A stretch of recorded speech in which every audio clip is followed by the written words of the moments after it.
que la fuente de la pérdida, en el caso del transporte, por ejemplo, ¿de acuerdo? ¿Cuáles serían los elementos? Indudablemente la máquina está referida al cisterna.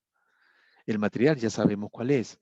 El ambiente está referido, entre otros aspectos, a justamente a ese análisis de ruta. El propio conductor, sus competencias, por ejemplo, para controlar una emergencia. ¿Cuál fue el plan de contingencia aplicado? ¿No? El plan de emergencia, plan de contingencia, hablan de plan de emergencia cuando está referido a los controles sobre las personas, ¿no? Se están poniendo de acuerdo. Y hablan de contingencia cuando está referido a los insumos más importantes que se utilizan dentro de una instalación, ¿no? Para hacer esa diferenciación. Otras organizaciones, por ejemplo, utilizan la palabra contingencia para hablar de todo aquello que está relacionado dentro de sus instalaciones. Y hablan de emergencia cuando es fuera de sus instalaciones la emergencia que se produce. Y eso cómo lo toman con lo que llaman también el comando de crisis.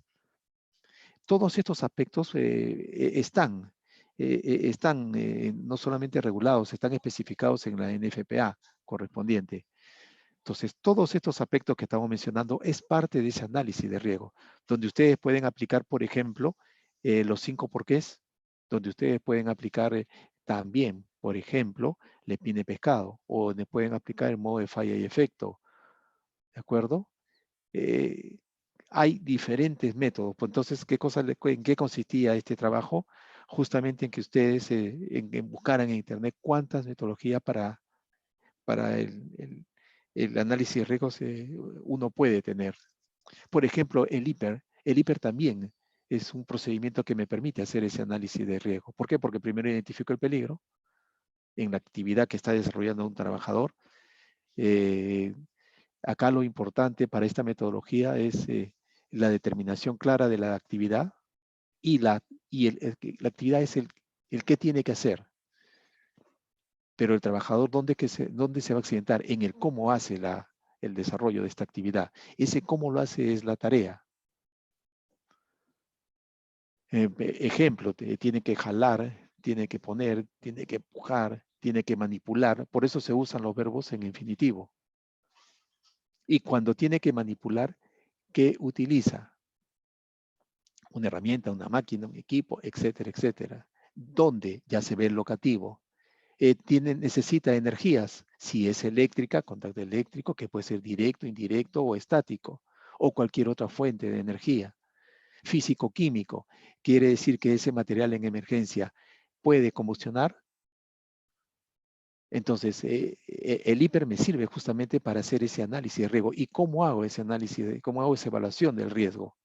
En función, primero identifico el peligro, asocio el riesgo, perdón, asocio el riesgo a ese peligro y en esa evaluación, ¿qué parámetros utilizo? Las medidas de control existentes en ese momento para la organización.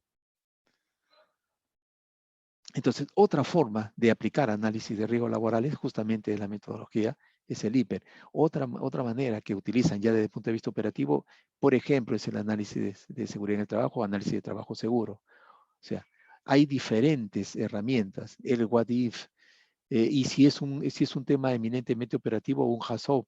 O sea, a eso estaba referido este trabajo, ¿no? A todo lo que ustedes podían identificar para este análisis de riesgos. Indudablemente que permite para poder trabajar con una metodología este análisis de causalidad de pérdidas. Indudablemente que también va a apoyar cuando vemos el tema del análisis de riesgo bajo el enfoque causa-efecto. Y eso nos debe permitir, entre otros aspectos, el poder trabajar, por ejemplo, con esta metodología, que también es aplicable en cualquiera de los métodos que ustedes utilicen, ¿no? Porque ¿qué es lo importante aquí? Es poder entender las causas inmediatas, las causas básicas, ¿de acuerdo? Y los elementos de control que existen en todos los programas de seguridad integral. Por ejemplo, el tema de inspecciones. El tema de inspecciones, hay organizaciones que hacen una diferenciación. ¿En qué consiste esta diferenciación? Si son inspecciones de seguridad industrial, o sea, solamente ven la parte de accidentes, un día. Al día siguiente hacen inspecciones y el tema que relevante es higiene industrial. Entonces, ¿en qué consiste? En la identificación de peligros que pueden impactar en el trabajador y ocasionan un daño en su salud. Entonces, ¿qué vemos? Agentes físicos, químicos, biológicos y también los factores ambientales. Ya nos estamos refiriendo a los aspectos ergonómicos y los aspectos psicosociales. Es importante, por supuesto, porque tiene que ver con la organización del trabajo. Por eso es que ustedes en esta matriz de orientación de peligros, por ejemplo, para lo que es ergonómico y psicosocial, la técnica que se aplica es la observación del trabajo, o sea, observar cómo el trabajador realiza sus labores. Y cuando son las inspecciones, el foco es ver condiciones, las condiciones estándares de trabajo, máquinas, equipos, herramientas, ambiente y también materiales. ¿Está claro lo que estamos hablando hasta ahí? Por favor, me gustaría escucharlos.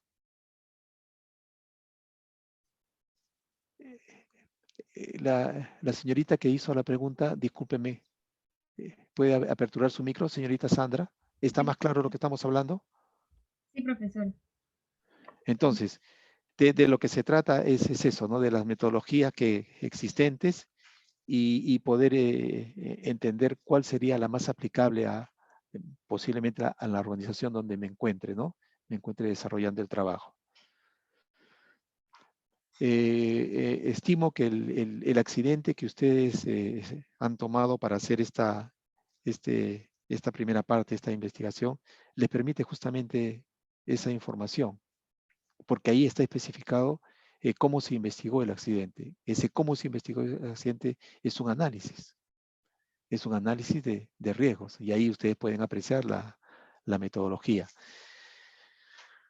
Eh, ¿Qué hora es? Permítanme, por favor. Profesor, disculpe, tengo una Dígame, dígame. consulta. Entonces, el accidente que vamos a coger para realizar esta tarea no necesariamente tiene que ser el accidente que cogimos para las tareas 1.1 y 1.2. No necesariamente, no necesariamente, porque de repente ustedes han escogido un accidente donde la metodología del análisis de riesgo está clara, ¿no? Que es, por ejemplo, el análisis de los 5 porqués. Y eso le permite a ustedes tener claro la identificación de los elementos que hay que fortalecer en el programa de trabajo, en el programa de trabajo. ¿A qué me refiero?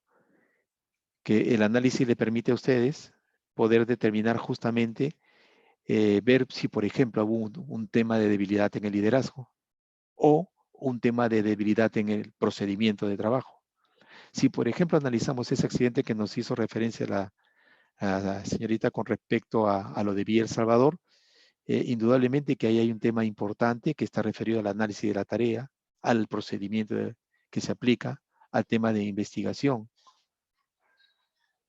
Un tema importante está referido a los controles de compra. ¿Por qué? Porque ese cisterna se tuvo que comprar y se reúne o no reúne las condiciones especificadas para el transporte de GLP.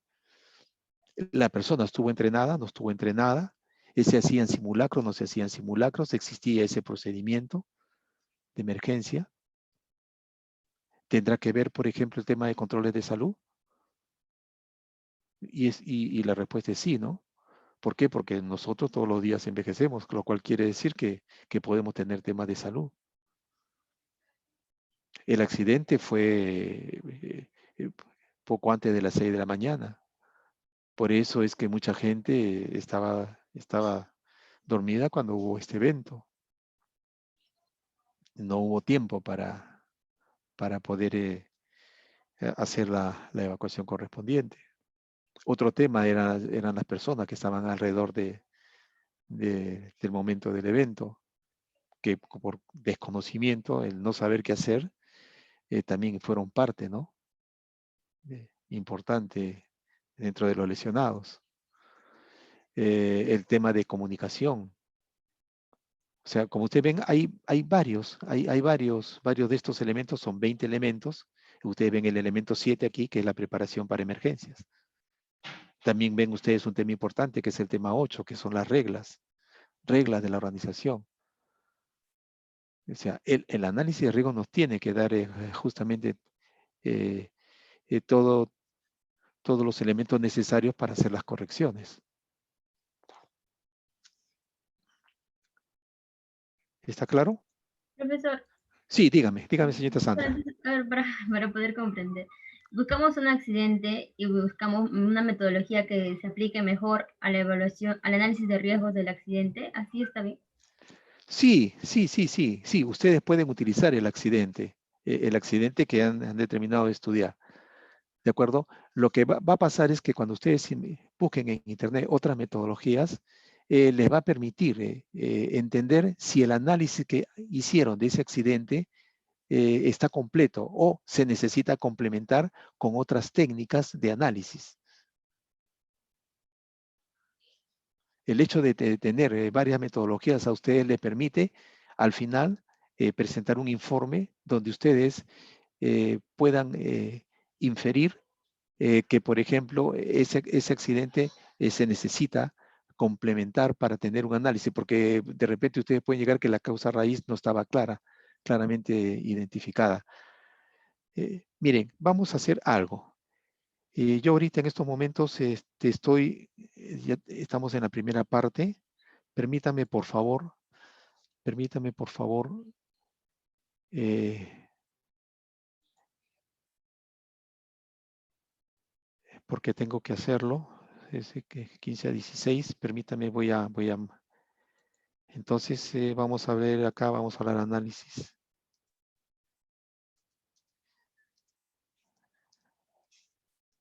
Análisis de riesgo, ¿ya? Voy a registrar y voy a marcar la salida. Y lo que voy a hacer en estos momentos es lo siguiente. La carga académica. Registrar asistencias.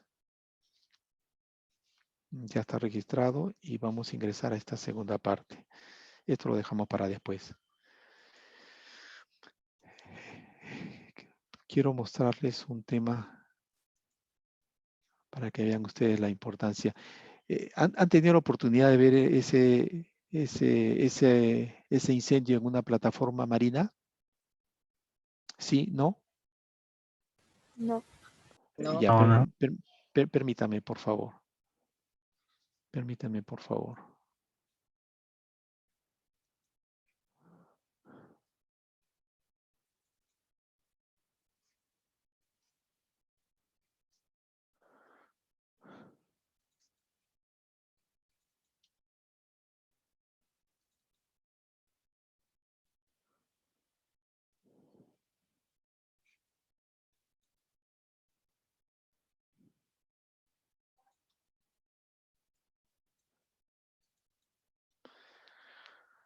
Vamos a ver este video. Quisiera que por favor me indiquen. Permítame, por favor. Porque antes de comenzar. ¿Están escuchando el video? ¿Logran escucharlo? ¿Sí? ¿No? ¿Lo escuchan, por favor? No. ¿Escuchan? No, Un momentito, profesor. un momentito, por favor. Un momentito.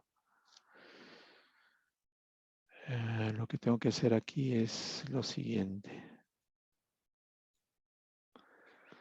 Aquí tengo que compartir el sonido.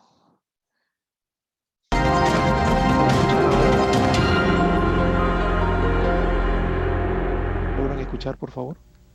Ahora sí, profesor. Ya, un momentito. Voy a poner en imagen para... Vean, por favor, este video que es de 12 a 15 minutos. Couldn't. No, the decision was made for me. It was roasting. You know, it was fry or jump, so it was jump. Lo que están a punto de ver es una serie de eventos trágicos que dieron como resultado la pérdida de 165 vidas y la destrucción de una de las plataformas extractoras de petróleo y gas natural más grandes del Mar del Norte. La plataforma de sedimentos y equipos hubieran sido necesarios para evitar o al menos atenuar, en el caso de la Piper Alpha, la espiral hacia el desastre. A 170 redujo a esto.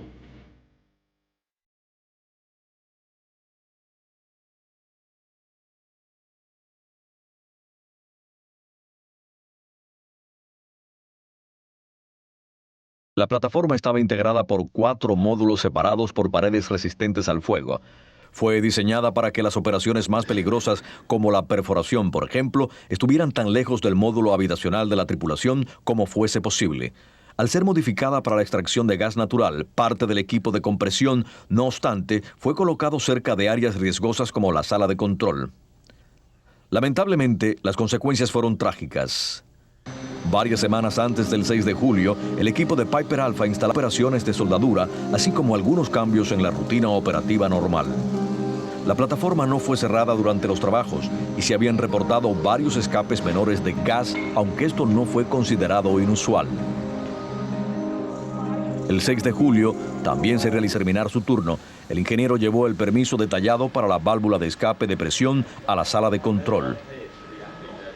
Como el supervisor estaba ocupado, él decidió firmar el permiso, pero olvidó decirle al supervisor que la válvula de escape de presión había sido removida y que la bomba A estaba fuera de servicio. Nadie sabe lo que sucedió con el permiso de trabajo para la válvula de escape de presión, pero debido a un sistema ya desorganizado de permisos de trabajo, este no fue presentado con el otro permiso para el mantenimiento de la bomba. El personal del siguiente turno desconocía por completo la situación real y que esta era potencialmente de alto riesgo.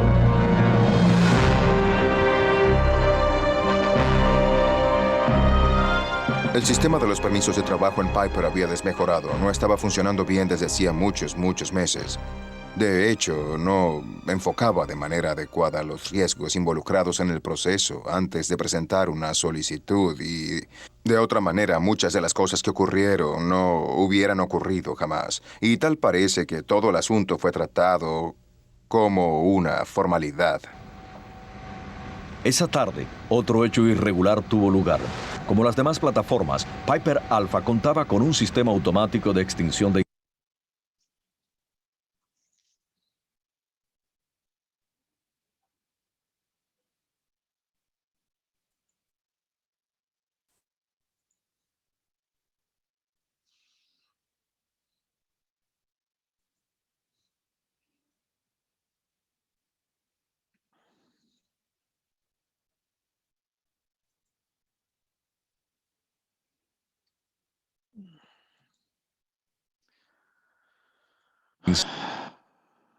Vamos a ver.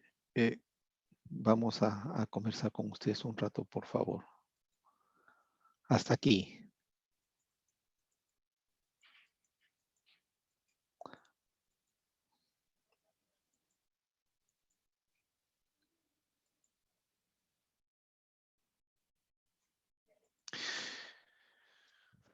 Aquí, por favor. Cristian, Cristian Cueto, ¿puedes aperturar tu micro, por favor? Sí, profesor, ¿qué tal? Hasta acá, de lo poco que se ha visto, ¿qué comentario tienes? Bueno, como indicó ahí en lo que relataba el narrador, hubo un tema de comunicación, como detalló muy bien, ¿no? En términos del día, el supervisor a cargo siempre registraba todos los procesos, pero uno de sus trabajadores se le olvidó indicarlo, señalarle que la válvula no había sido, o había sido cambiada, y eso no lo tomó en cuenta, pues, ¿no? Para poder hacer el análisis correcto o el cierre correcto. Bueno, eso es hasta ahorita lo que he entendido, que ya el accidente viene por una falta de comunicación y también podría decirse un acto, que se podría decir, inseguro por parte del trabajador, ¿no? En esta parte. Acá hay una convergencia importante, ¿no? Entre, cuando habla de las causas inmediatas, entre actos y condiciones, ¿verdad? Sí. Y por lo tanto, la determinación de las causas básicas acá también es un tema importante, ¿no? Porque hay factores personales y también hay factores del trabajo. Sí, ¿De acuerdo? correcto. Entonces, vamos a Profesor, continuar. Sí, escucho. tengo una duda. Cuando nosotros hacemos la investigación del accidente, bueno, ahorita con los ejemplos y con bueno, en el video sí se detalla todas todas las partes, ¿no? Bueno, tanto del trabajador como lo de de las personas que han sido testigos. ¿no? Pero en nuestro caso, profesor, quería consultarle, cuando una investigación Sí, escucho. Cuando una investigación, en nuestro caso, hacemos una investigación, es un poco más condicional, o sea, que nosotros evaluamos nuestro pensar, o sea, esto sucedió, estas causas son. Pero en realidad también tenemos que ver que las causas básicas e inmediatas se pueden modificar según también los testigos o las pruebas que tengas en una cámara de video, ¿no? A eso me refiero, no siempre se va a poder cambiar, porque por una parte del investigador dice, no, bueno, del que sucedió el accidente te dice una cosa. Según lo que te indicó, él puede ser una condición insegura, una causa.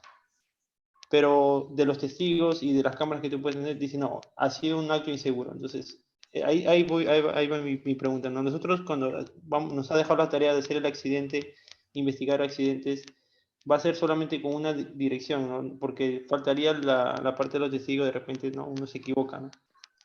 Sí, mira, y gracias por la forma en que estás exponiendo estos aspectos. Es que hay un procedimiento para investigar un accidente que te aproxima a la ocurrencia, a los hechos. Hay diferentes técnicas que se aplican dentro de la investigación, porque de lo contrario, si se hace una determinación de causas raíces y no son las causas raíces, el evento va a ser repetitivo, va a ser recurrente.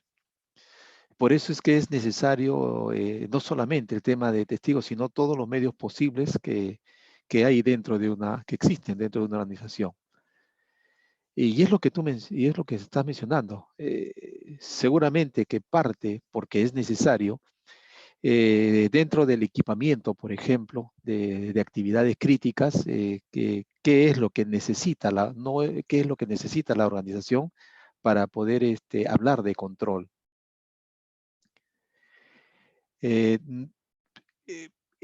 Por ejemplo, si estamos hablando de una organización donde el robo sistemático es fácil por las características de los productos que ahí se obtienen, se procesan, seguramente que el sistema de circuito cerrado va a ser importante. Les doy un ejemplo porque fue algo que tuve oportunidad de ver en una oportunidad, una inspección a una empresa que maneja caudales, dinero. Hay un área donde ingresa el personal que es el que tiene que hacer el conteo de dinero, tanto en papel como en moneda. Entonces, miren ustedes las características de que debe tener el ambiente donde se desarrolla esta actividad. Hay una sola puerta de ingreso, no hay ventanas, funciona un sistema de extracción. Las características de la ropa, incluso de trabajo de las personas, es que no tienen bolsillos. La característica es que es en una sola pieza. Cuando ingresan los trabajadores, tiene un tipo de inspección, igual que a la salida. Pero, ¿qué agentes ambientales están dentro de este ambiente laboral? ¿No? Y es donde ahí se tiene que realizar ese análisis de riesgo, ¿no? Estamos hablando del requisito, lo que requiere el puesto de trabajo, y estamos hablando también de las competencias que tiene el trabajador para desarrollar ese trabajo. Había el caso de una persona que tenía fobia de estar así encerrado, ¿no? Pero las necesidades hacía que realizar el trabajo bajo estas condiciones. Pero se genera un problema importante ahí con respecto a la organización, al contenido de la tarea. Como ustedes ven, hacer un análisis de riesgos significa utilizar diferentes técnicas, ¿no? Si hay un accidente, como que también ha ocurrido, dependiendo también de la criticidad. Existe, por eso que todas las organizaciones, por ejemplo, y dentro de lo que es, estamos hablando de sistema de gestión, dentro de lo que es una auditoría, por ejemplo, aspectos importantes de ver si hay un sistema de gestión sólido es que esté todo procedimentado. Por lo tanto, si un tema ¿cuál es el tema de desviación de un sistema de gestión de seguridad y salud en el trabajo? Es la ocurrencia de un accidente, es un tema de enfermedad, que puede ser incluso aguda, ¿no? Que puede ocasionar la muerte de un trabajador, o lo que es crónico en el tiempo, ¿no? Que es la enfermedad ocupacional, ¿no? Ahora esta enfermedad ocupacional puede ser reversible o puede ser irreversible. En fin, hay varios aspectos que hay que analizar ahí. Entonces, una organización, ¿qué es lo que tiene que hacer? Necesita como herramienta de gestión tener un procedimiento de investigación. Y dentro de este procedimiento están las diferentes técnicas que se debe aplicar. ¿Para qué? Justamente para que los investigadores tengan un sistema común de trabajo. También lo que se busca es que estos procedimientos de investigación también participen los trabajadores. Y ahí viene la importancia, ¿no? Lo que mencionabas hace un momento de la declaración de los testigos. O sea, todos tenemos que estar claros que la investigación no es para buscar un culpable, sino para poder determinar justamente las desviaciones que se pueden dar en un procedimiento de trabajo. Entonces la investigación tiene que darnos ese input que es importante. Y justamente en una auditoría eso es lo que se analiza, ¿no? ¿Cuál es la solidez de la organización con respecto a ese procedimiento de investigación? Por eso es que también si una herramienta clave es, por ejemplo, las inspecciones, organizaciones que desarrollan procedimientos de investigación, porque se necesita estandarizar la observación. Inspecciones o la observación del trabajo para actividades que son específicas, ¿no? ¿Dónde está su especificidad? En función a la criticidad, ¿no? Si mi empresa, por ejemplo, hace trabajos de mantenimiento y normalmente son trabajos, por ejemplo, de lo que llaman trabajos en caliente, corte y soldadura, entonces eso significa de que mis procedimientos tienen que estar claros para poder hacer el entrenamiento del personal que está bajo mi cargo. O cuando vaya también a una instalación. Yo puedo tener una empresa especialista en corte, en soldeo de tubería, pero esta labor la puedo hacer en minería, como la puedo hacer en hidrocarburo, o la puedo hacer en una empresa de manufactura. Las características, o sea, el trabajo, la actividad, posiblemente sea equivalente. Pero al ser desarrollada en distintos escenarios, es donde el análisis de riesgo tiene que estar claro. ¿Por qué? Porque incluso hasta contractualmente, hoy en día, por ejemplo, los aliados estratégicos de lo que buscan es eso, ¿no? Que también tengan corresponsabilidad en hechos que puedan poner en peligro instalaciones, ¿no? Los clientes. Y por eso es que parte, por ejemplo, del sistema de gestión de la calidad es que exista lo que se llama una calificación de proveedores. Y todo esto está procedimentado. ¿Por qué? Porque dentro de un aspecto legal o voluntario, de vínculo voluntario, que es los sistemas de gestión de calidad, deben permitir a la organización mantener bajo control estos aspectos que no está dentro de su mapa de procesos, porque es un servicio tercerizado. Entonces, ¿qué aspectos son los que necesita tener bajo control, ¿no? No sé si hay alguna pregunta, si está claro lo que estamos conversando. A la pregunta que me hiciste, por favor. ¿Quedó claro?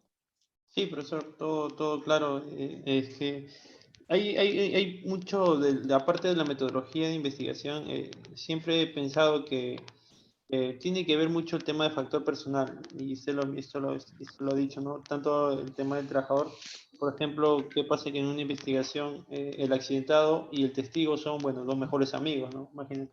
Entonces mis causas inmediatas van a ser prácticamente lo que me digan tanto el accidentado y su mejor amigo, que por proteger quizás te diga lo mismo que el accidentado, ¿no? Y cosa que, como usted mencionó también, eso lo puedo refutar si en caso ellos pueden decir no, que es una condición insegura porque ha pasado el accidente, no porque ha sufrido.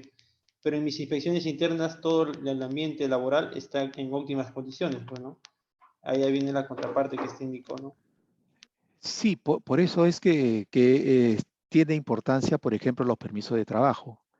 Pero los permisos de trabajo también tienen que estar procedimentados, porque existe una corresponsabilidad entre el responsable de la ejecución del servicio, el responsable del área y el responsable de los aspectos preventivos de seguridad y salud en el trabajo. Recordando algo, ¿no? Y eso tiene que estar escrito. El tema de seguridad como función, hay dos aspectos importantes dentro del trabajo, lo que es la seguridad operativa y lo que es la seguridad funcional. En el caso de nosotros vamos más por el tema función, nuestra función es ser un ente asesor. Por eso es que nosotros necesitamos un mayor conocimiento de las actividades operativas. Entonces, ¿cómo logramos ese conocimiento? Justamente haciendo la observación del trabajo. Es un aprendizaje diario.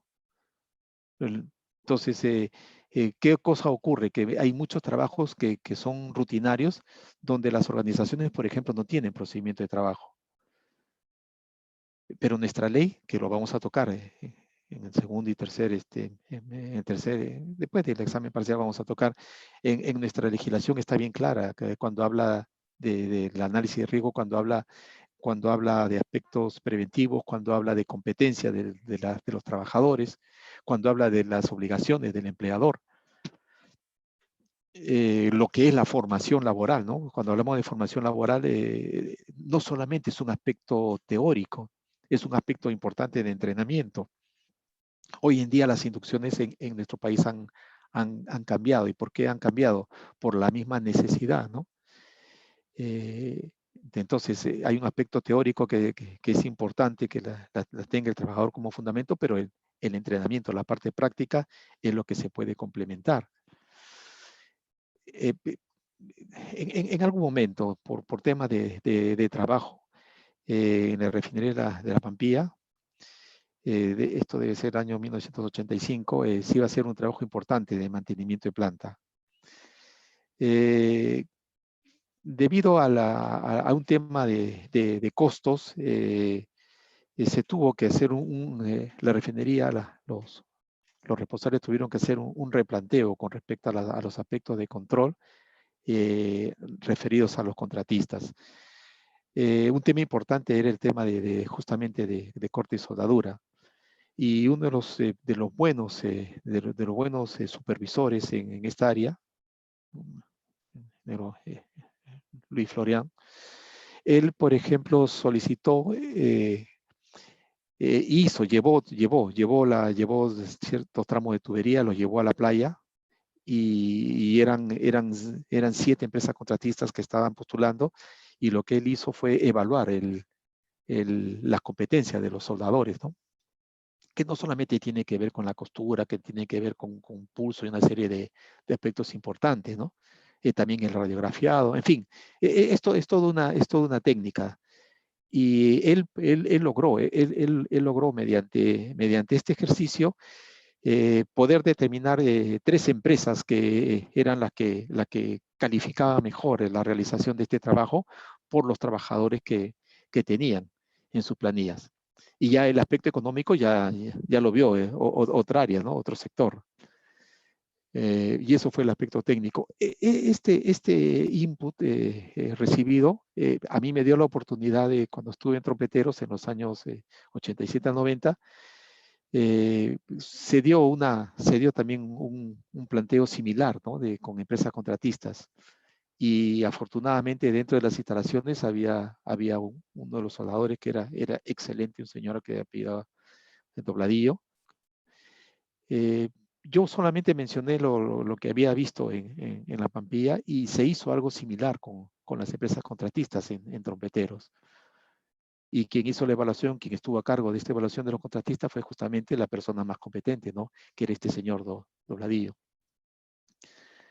Porque hay un procedimiento para hacer estos trabajos.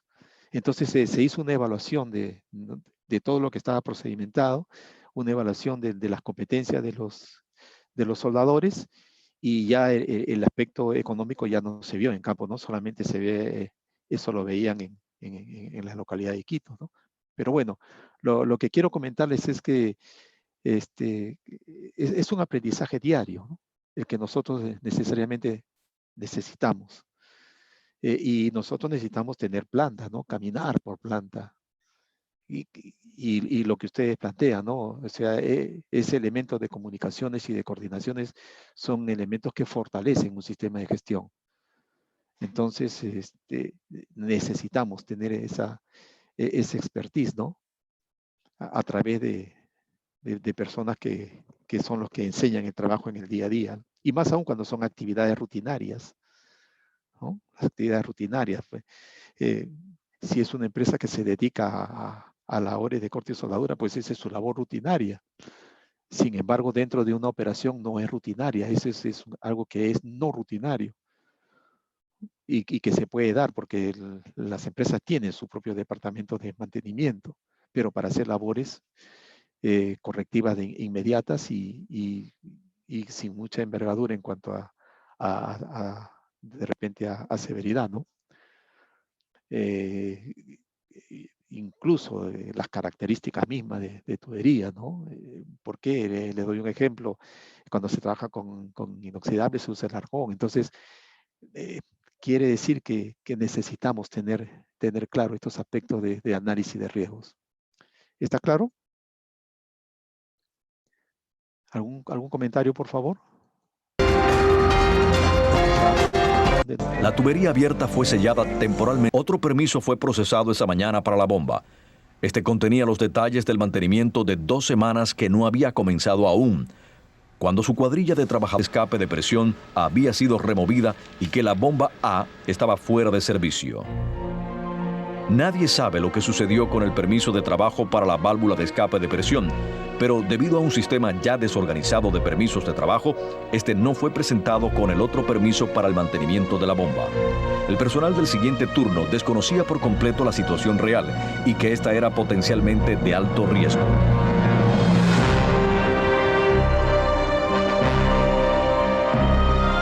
El sistema de los permisos de trabajo en Piper había desmejorado. No estaba funcionando bien desde hacía muchos meses. De hecho, no enfocaba de manera adecuada los riesgos involucrados en el proceso antes de presentar una solicitud y, de otra manera, muchas de las cosas que ocurrieron no hubieran ocurrido jamás. Y tal parece que todo el asunto fue tratado como una formalidad.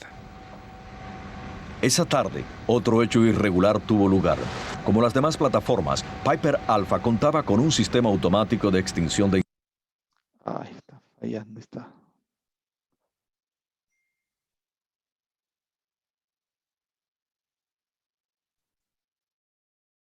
La operación de las bombas diésel era cambiada de automático a manual para evitar que los buzos fuesen succionados.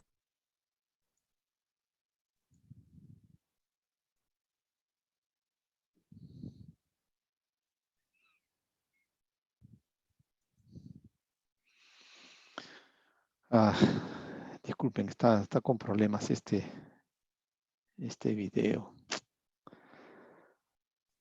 El asunto fue tratado como una formalidad. Esa tarde, otro hecho irregular tuvo lugar. Como las demás plataformas, Piper Alpha contaba con un sistema automático. Disculpen, tengo problemas con la emisión de este video.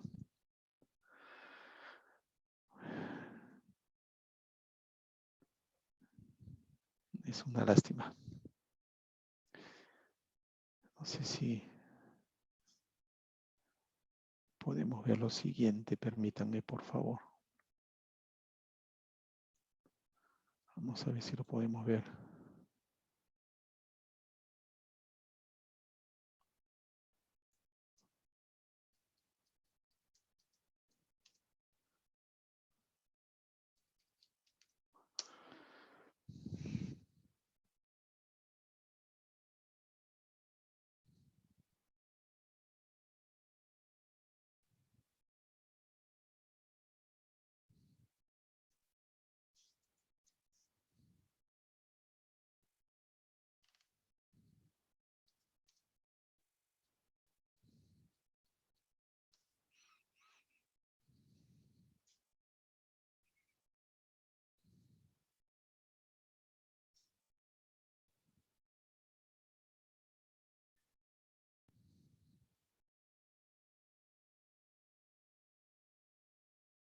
Son muy largos, permítame, hay uno que es bastante...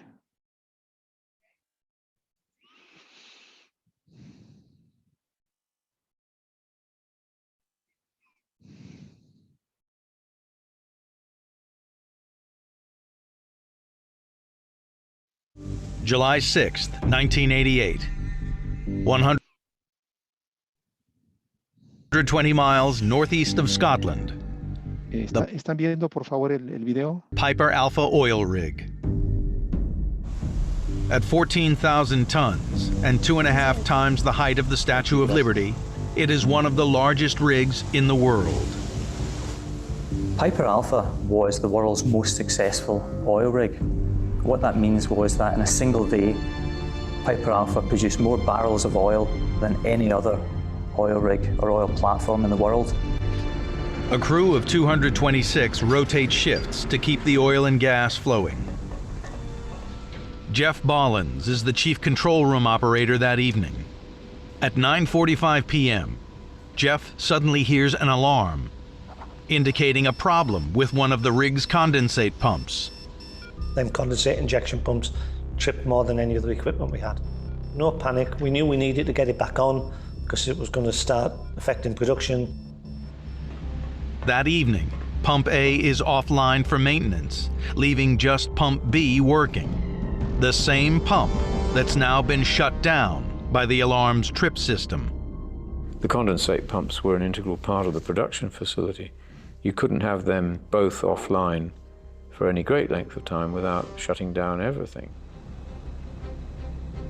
To avoid a full shutdown, a decision is made to halt maintenance on Pump A and bring it back online.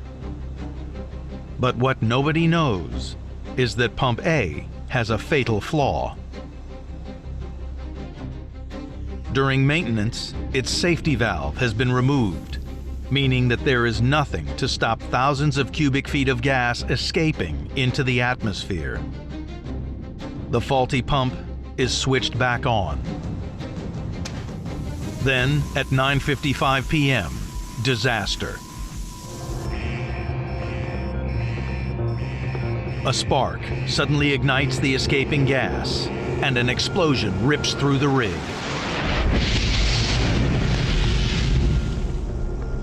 Confronted by 700-degree flames, most of the 226-strong crew are now either dead or severely injured. The nearest analogy is that it was a cross between Titanic and the Towering Inferno. All hell was breaking loose on that rig. It was just a scene for hell. It's the only way you could describe it, a scene of absolute carnage and hell. Flames, explosions, debris. Things were escalating so fast at that point, it was almost impossible to take things in. By 10 to midnight, less than 2 hours after the initial blast, the Piper Alpha is on the verge of collapse. Finally, the rig's legs start to give way, and the Piper Alpha starts to slide into the sea. Where A module was, and the rest of the platform just started drifting apart. And the other 3/4 of the platform just very slowly fell into the North Sea. That's my worst memory of the night, because I know for people who were still on it, it would have gone to the bottom of the sea.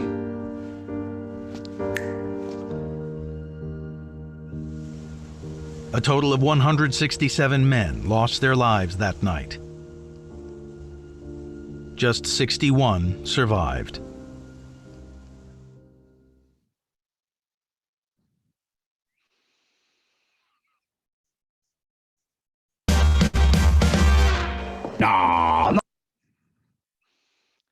Bien. Hemos tenido problemas para poder manejar este tema, pero bueno. Acá tengo los participantes.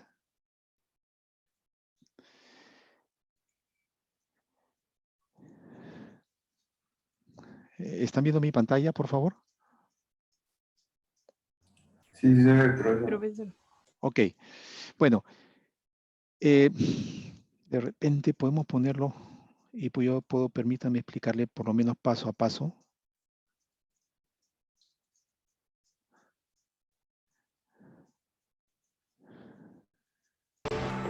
Es obvia la necesidad de líneas claras de comunicación y de autoridad en una emergencia.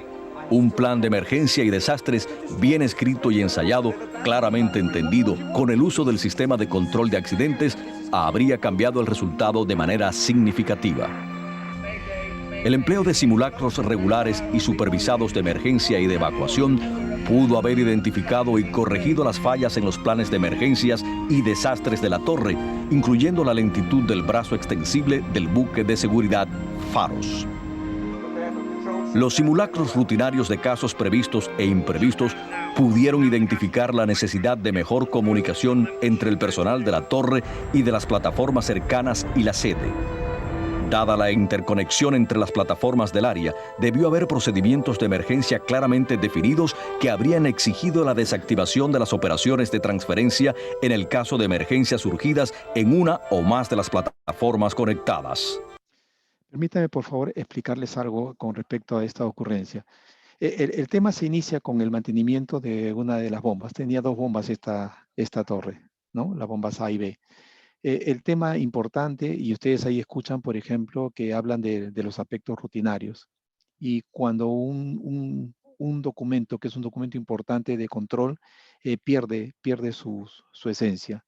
No existe un control de permiso de trabajo. El sistema de comunicación, de coordinaciones también es deficiente, porque si entra un equipo de trabajo en un turno y otro equipo lo va a relevar, es lo mínimo que debe ocurrir, es que estos equipos coordinen las labores que les corresponde.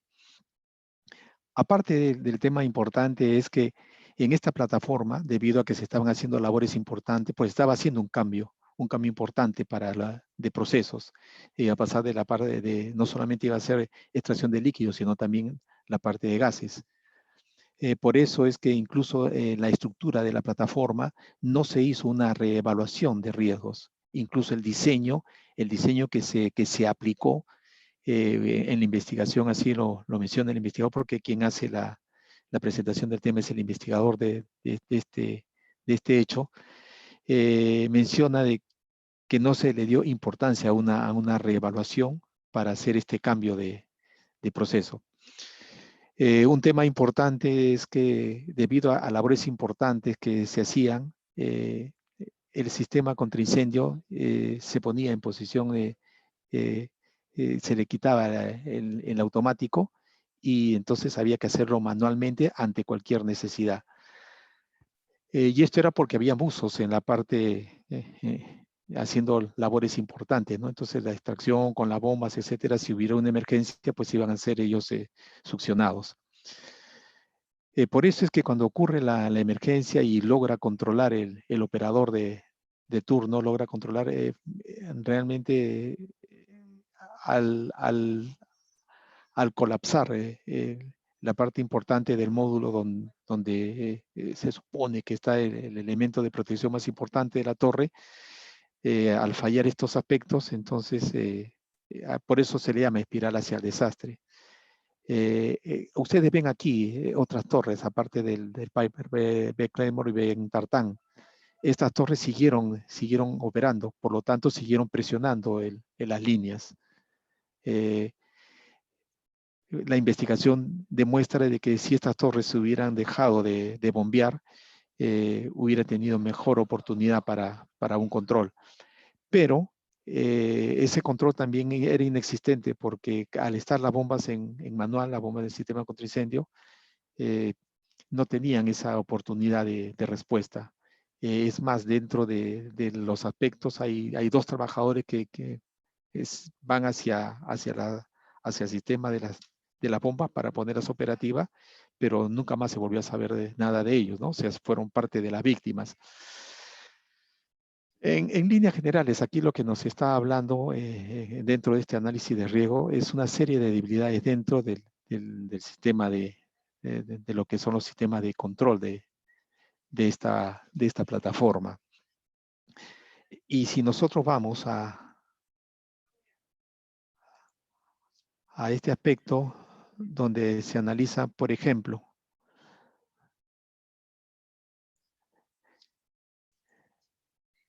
hay actos y condiciones de acuerdo, que son las causas inmediatas. Fueron importantes este tipo de condiciones de riesgo que se pueden apreciar que también hubieron factores personales y también factores del trabajo. Uno de ellos importante es el tema de liderazgo. Otro tema importante justamente es el del análisis de las tareas, ¿no? Que ustedes lo pueden apreciar aquí, en los elementos de control que plantea esta metodología, que van desde liderazgo hasta seguridad fuera del trabajo, ¿no? Son 20 elementos de control.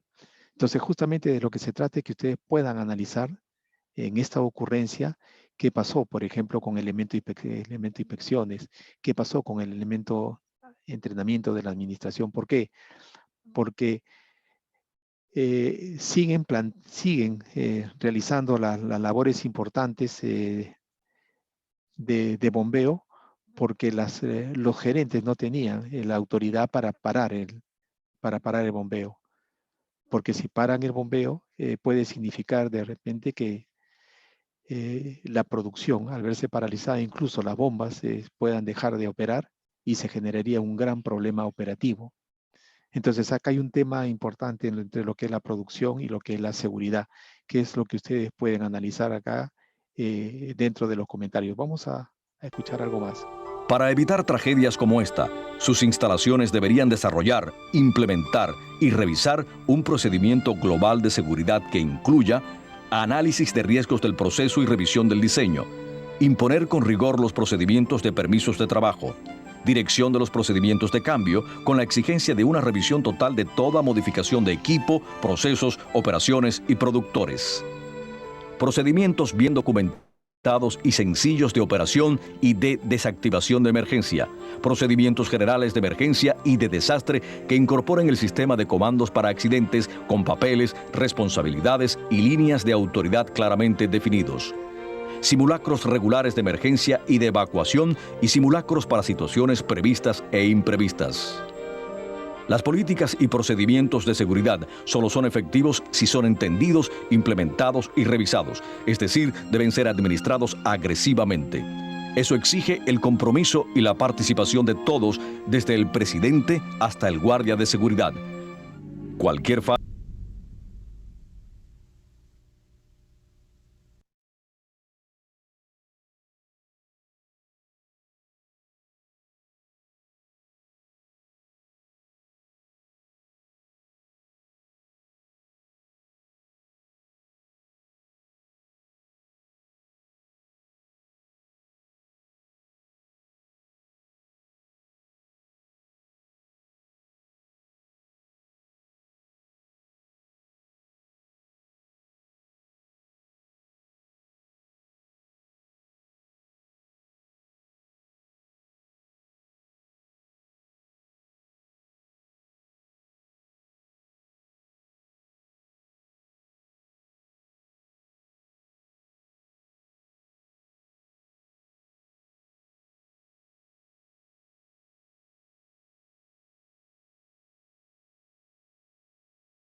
Disculpe, profesor, está con el micrófono apagado. Por favor, disculpen, por favor. Me hubiesen dicho hace rato, estaba hablando. Bien, les decía que vamos después del parcial, vamos a hacer un tema, si ustedes creen conveniente, por lo que les he escuchado, en la investigación de un accidente, viendo una de las metodologías. Y poder analizar con ustedes también, ¿no? Los diferentes métodos que hay de análisis de riesgos.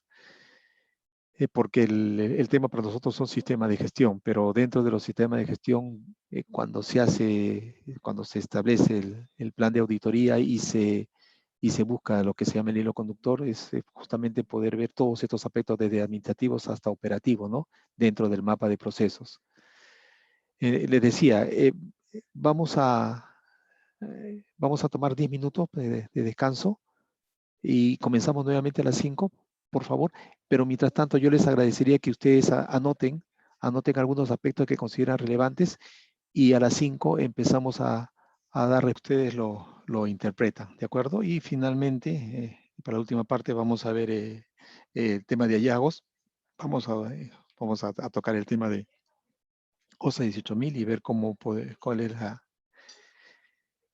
es la migración hacia ISO 45001. ¿De acuerdo? Que son los temas que hemos estado tocando anteriormente. Pero, permítame, por favor. ¿Están viendo mi pantalla? ¿Me pueden indicar, por favor? Sí, se ve, profesor. Ok, gracias. Muchas gracias.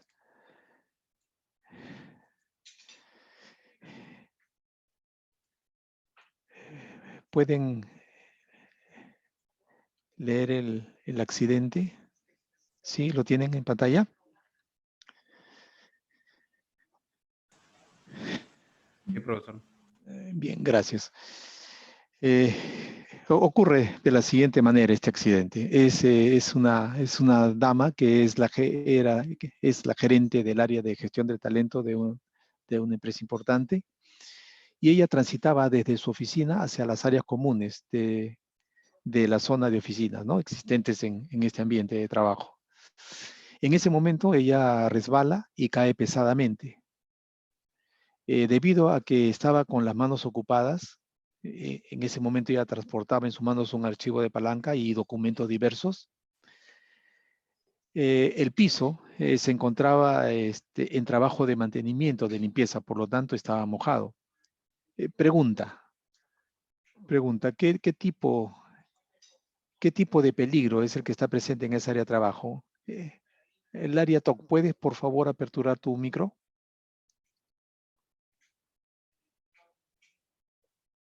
¿Lari? Sí, profesor. Ok, Lari. ¿Qué tipo de peligro es el que tú puedes apreciar en este primer párrafo? El peligro sería en ese momento de resbala y cae. Puede ser la condición del estado del que estaba el piso. Ok, sí, es lo que tú estás mencionando, pero quería aprovechar para recordar. Los peligros que impactan en la integridad física son los peligros que tú puedes acá apreciar en verde, ¿verdad? Locativos, eléctricos, físico-químicos o mecánicos. ¿De acuerdo? Entonces mi pregunta es, ¿cuál de estos peligros es el que existe en ese momento en el área de trabajo? Sería locativos. Locativo, ¿de acuerdo? Entonces es un peligro locativo. Por lo tanto, entonces es un piso resbaloso, ¿de acuerdo? Peligro, piso resbaloso. ¿Y por qué está resbaloso? Porque estaba mojado. ¿Y por qué estaba mojado? O sea, estamos ahí utilizando ya los 5 por qué, ¿no? ¿Por qué estaba mojado? Porque estaban haciendo labores de mantenimiento. Pregunta, ¿por qué una persona puede transitar por un piso que está mojado y no le da atención a esto? Señorita Berta Hidalgo, ¿puede aperturar por favor su micro? Señorita Hidalgo.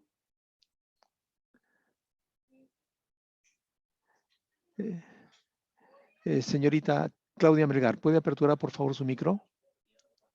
Sí, profesor. Gracias, gracias señorita Claudia. ¿Por qué? ¿Por qué usted estima que... Porque no hay una señal, ¿no? Que te diga que... Ok, entonces quiere decir, o de repente estaba la señal y ella no la vio. ¿Puede pasar eso? Sí, también, pero... También puede pasar, ¿de acuerdo? También puede pasar, ¿no es cierto? Lo que le quiero decir es un poco para dar respuesta a lo que mencionaba un alumno, un compañero de ustedes, con respecto a los testigos que hay en los accidentes, cómo se desencadenan los hechos, etcétera, ¿no? Entonces, puede ser, ¿no? que exista esta señalización, pero también puede ser que no existía la señalización. ¿De acuerdo? Entonces, vamos a leer los datos relevantes, ¿de acuerdo? Y son los siguientes, lo que ustedes pueden aquí apreciar.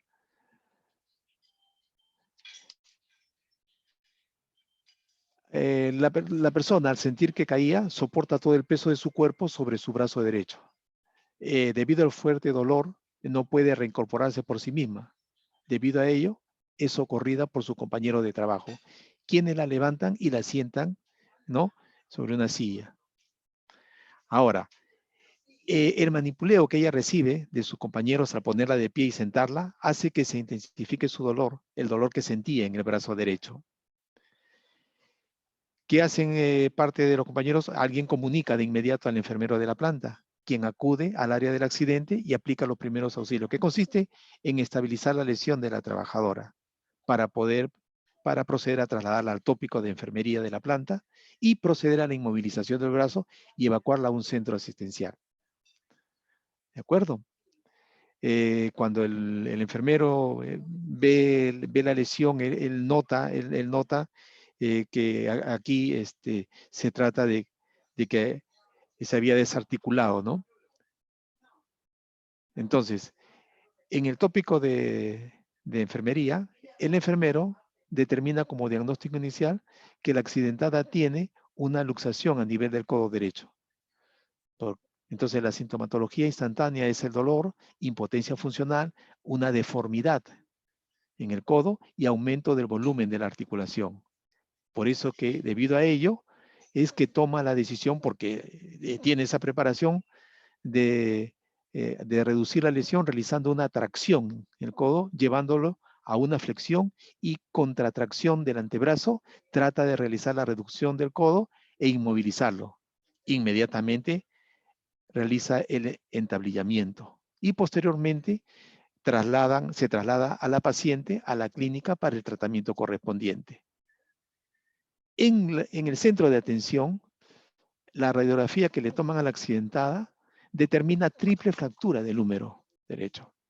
Siendo intervenida quirúrgicamente, le colocan una platina de titanio para el tratamiento y recuperación posterior. Recuperada la accidentada de la fractura, inicia las labores de rehabilitación, ¿no?, que debía darse en 10 sesiones. Es dada de alta para su recuperación al trabajo luego de 45 días, ¿de acuerdo?, para continuar con las sesiones de rehabilitación hasta su recuperación final. ¿De acuerdo? Aproximadamente le va a tomar a esta persona 3 meses hasta su recuperación completa, ¿no? Por lo menos ya de poder trabajar tranquilamente. Los escucho. Si nosotros tuviéramos que analizar, por ejemplo,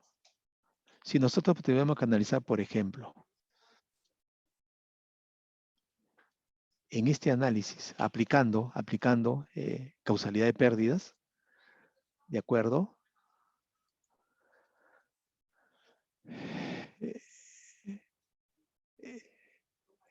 Euler Sueldo, por favor, ¿puedes aperturar tu micro?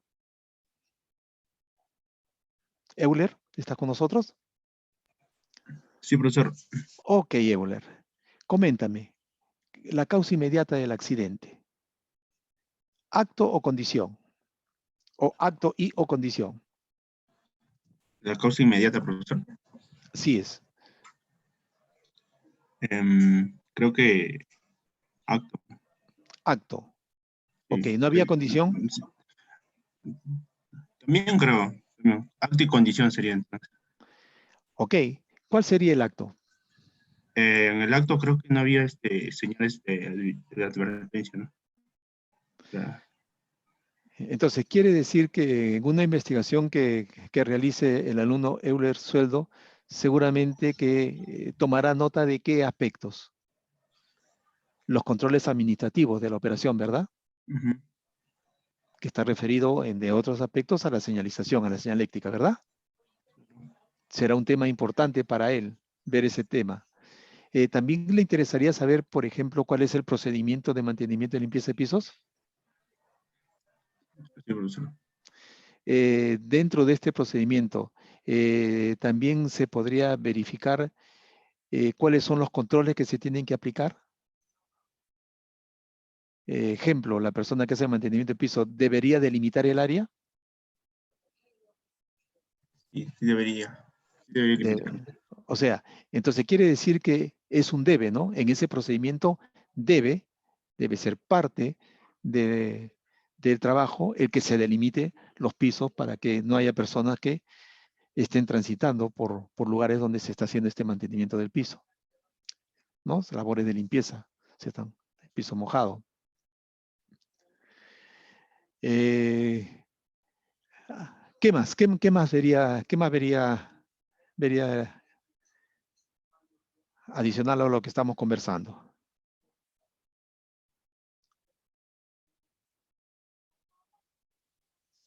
¿Escuchamos? Bueno, hacer controles, profesor. También ahí.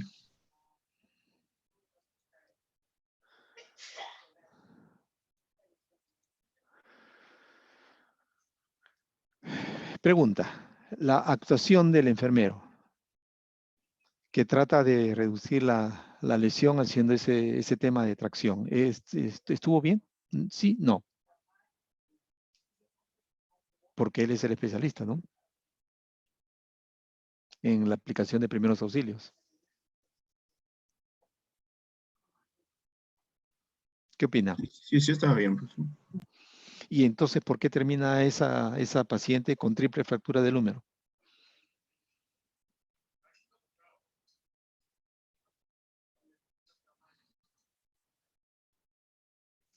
Lo que le quiero decir es lo siguiente, porque es la lección aprendida.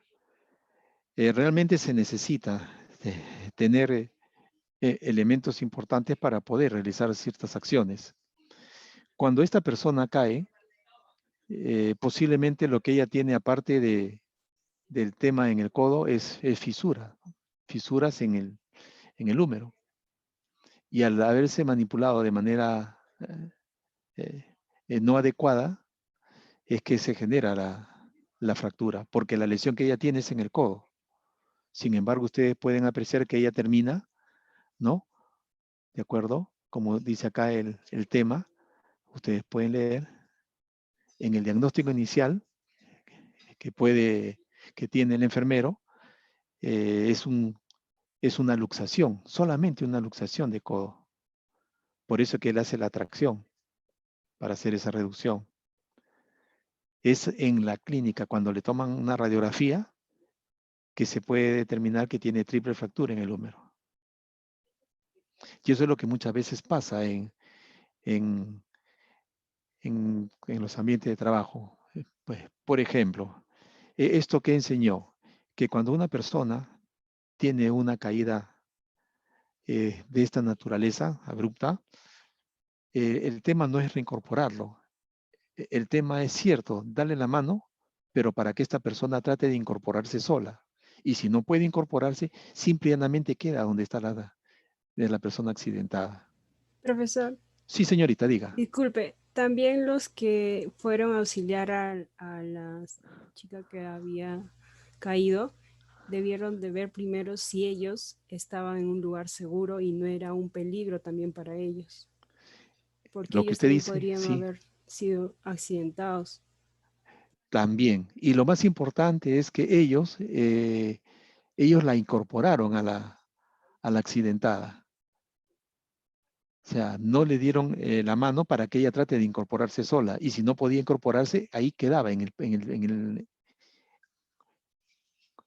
esa posición hasta que llegara el enfermero, para poder tener un mayor conocimiento de realmente cómo fue el accidente. Les menciono esto porque también hubo un accidente en una organización donde un trabajador haciendo labores de mejoramiento de un área era una bodega, y en esta bodega tenían que mejorar una poza de contención. Y lo que tenían que hacer era, dentro de este mejoramiento, era trabajar justamente con este tabicamiento. Y el murete era un murete, tenía 80 centímetros. Este trabajador que no debía estar en ese momento en ese piso, él bajó porque, bueno, habían otras condiciones adicionales que también vamos a plantearlo, vamos a verlo. Pero donde quiero llegar es que él cae pesadamente y cae de espaldas contra ese murete. Cuando cae de espaldas contra ese murete, la zona que él se golpea es la zona de la nuca. Incluso pierde el conocimiento. Sus compañeros de trabajo se van a la zona, se lanzan porque estaban en cierta altura, y se lanzan a una altura de un poco más de 1,5 metros, se lanzan, y al verlo que está inconsciente lo empiezan a tratar de incorporar, ¿no? Entre ellos moverle la cabeza. Igualito, porque en esta planta incluso existe, también estaba la presencia del médico ocupacional, y encuentran al trabajador ligeramente despierto, pero conmocionado, lo ponen en una camilla y lo llevan al centro asistencial a 1 hora de la planta. Cuando ya el trabajador es tratado todo, se logra determinar de que la manipulación del accidentado había sido tan inadecuada que lo dejaron parapléjico. Porque posiblemente lo que él tenía era un compromiso severo a nivel de las vértebras cervicales, que era una fisura. Pero al haberlo manipulado mal, determinaron la fractura, ¿no? Con la correspondiente lesión, ¿no? Esta persona quedó parapléjico. Entonces, ¿cuál es desgraciadamente, la lección aprendida, ¿no? Porque sí fue un tema traumático, ¿no? Que una persona quede parapléjica. En este caso, una persona quedó con triple fractura. Y hay un tema importante para las damas, ¿no? Cuando son madres de familia y tienen cierta edad, ¿no? Hay un tema de calcificación importante. O sea, hay varios elementos que es necesario tenerlos presentes dentro de lo que sería el procedimiento de respuesta a emergencia, sobre todo cuando son accidentes severos.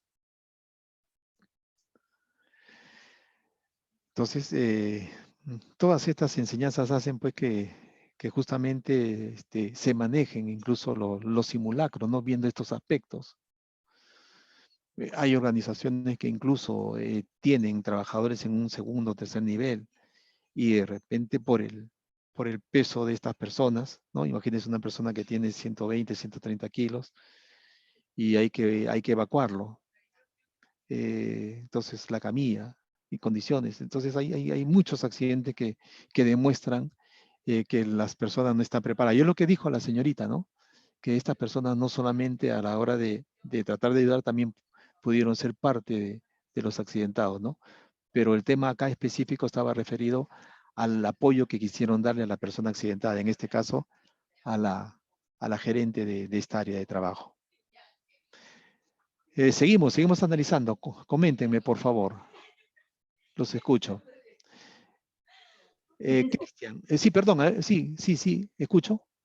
Respecto a lo que dijo del tema del plan de emergencias, o sea, yo creo que es necesario capacitar a todos los trabajadores, ¿no? De la manera como deben actuar ante un accidente que pueda haber ocurrido, ¿no?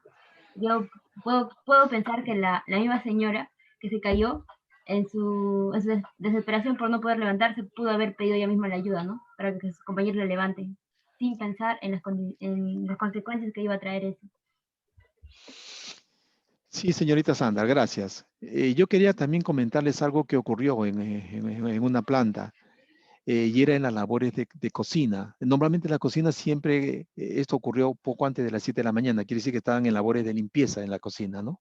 Por un tema de sanitización de la cocina, por un tema de desengrase, de ollas, sartenes, etcétera, por el manejo de lo que es inocuidad alimentaria. Entonces, esta señora, porque justo la cocina tenía una rampa que accedía del punto donde estaba la conservación de alimentos, era un almacén intermedio, hacia la zona propiamente dicha de la cocina. Y esta era una pendiente de 2 metros, ¿de acuerdo? Y esta señora llevaba una olla. Y cuando lleva la olla, ella resbala y cae pesadamente, ¿no? Y cae echada. Afortunadamente, porque ella pierde el conocimiento, afortunadamente el cocinero se había quedado a pernoctar. Y entre otras condiciones, ¿por qué pernocta? ¿Por qué se queda en la planta? Porque en esos momentos, cuando salían los trabajadores a las 5 o 6 de la mañana, eran asaltados en esa zona. Por eso que él decide quedarse, ¿no? Hasta aproximadamente, él pensaba hasta las 10 de la mañana. Pero en ese accidente, él al escuchar, porque escucha la olla, es que va a la cocina. Y en la cocina encuentra a esta persona y la encuentra inconsciente. ¿Qué cosa hizo él? Lo único que él hizo es ir al punto donde está el teléfono y llamar a la central de radio, y a través de la central de radio comunicar el hecho al enfermero de planta. ¿Qué cosa quiero decirle? Que dentro de este procedimiento, de estos simulacros, se le decía a las personas, si no sabe cómo actuar en un caso de una emergencia, lo único que debe hacer es ir al teléfono de emergencia, llamar ahí al centro de emergencia, y eso es todo lo que puede hacer para no agravar una lesión.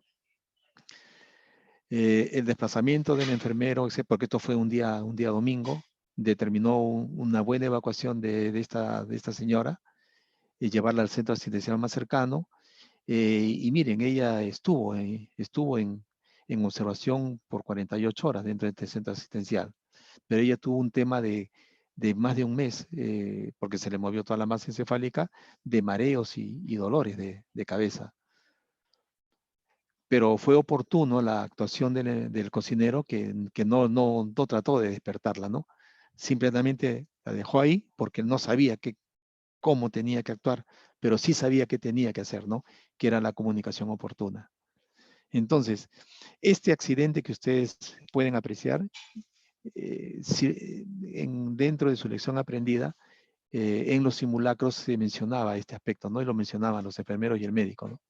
Si no sabemos cómo actuar, debemos sí comunicar de inmediato. Y esto se puede dar en nuestras casas. Esto se puede dar en nuestras casas.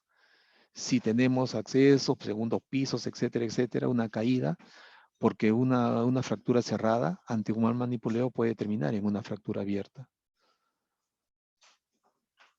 Entonces, como ustedes pueden apreciar, así sean personas con competencia, como en este caso, como sí las tenía el enfermero, al no tener completa la información, entonces es mejor trasladarla, porque ya estaba inmovilizada, ya estaban con cabestrillo, ya estaba inmovilizada el miembro lesionado, y ahí se podía haber dado el tratamiento adecuado, ¿no?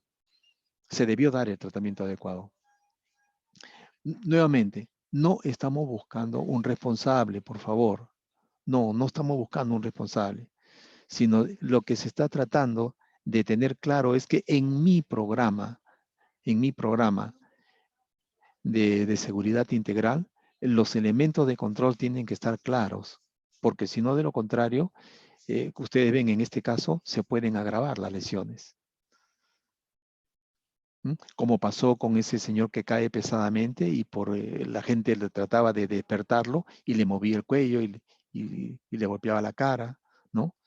Y al final terminó parapléjico.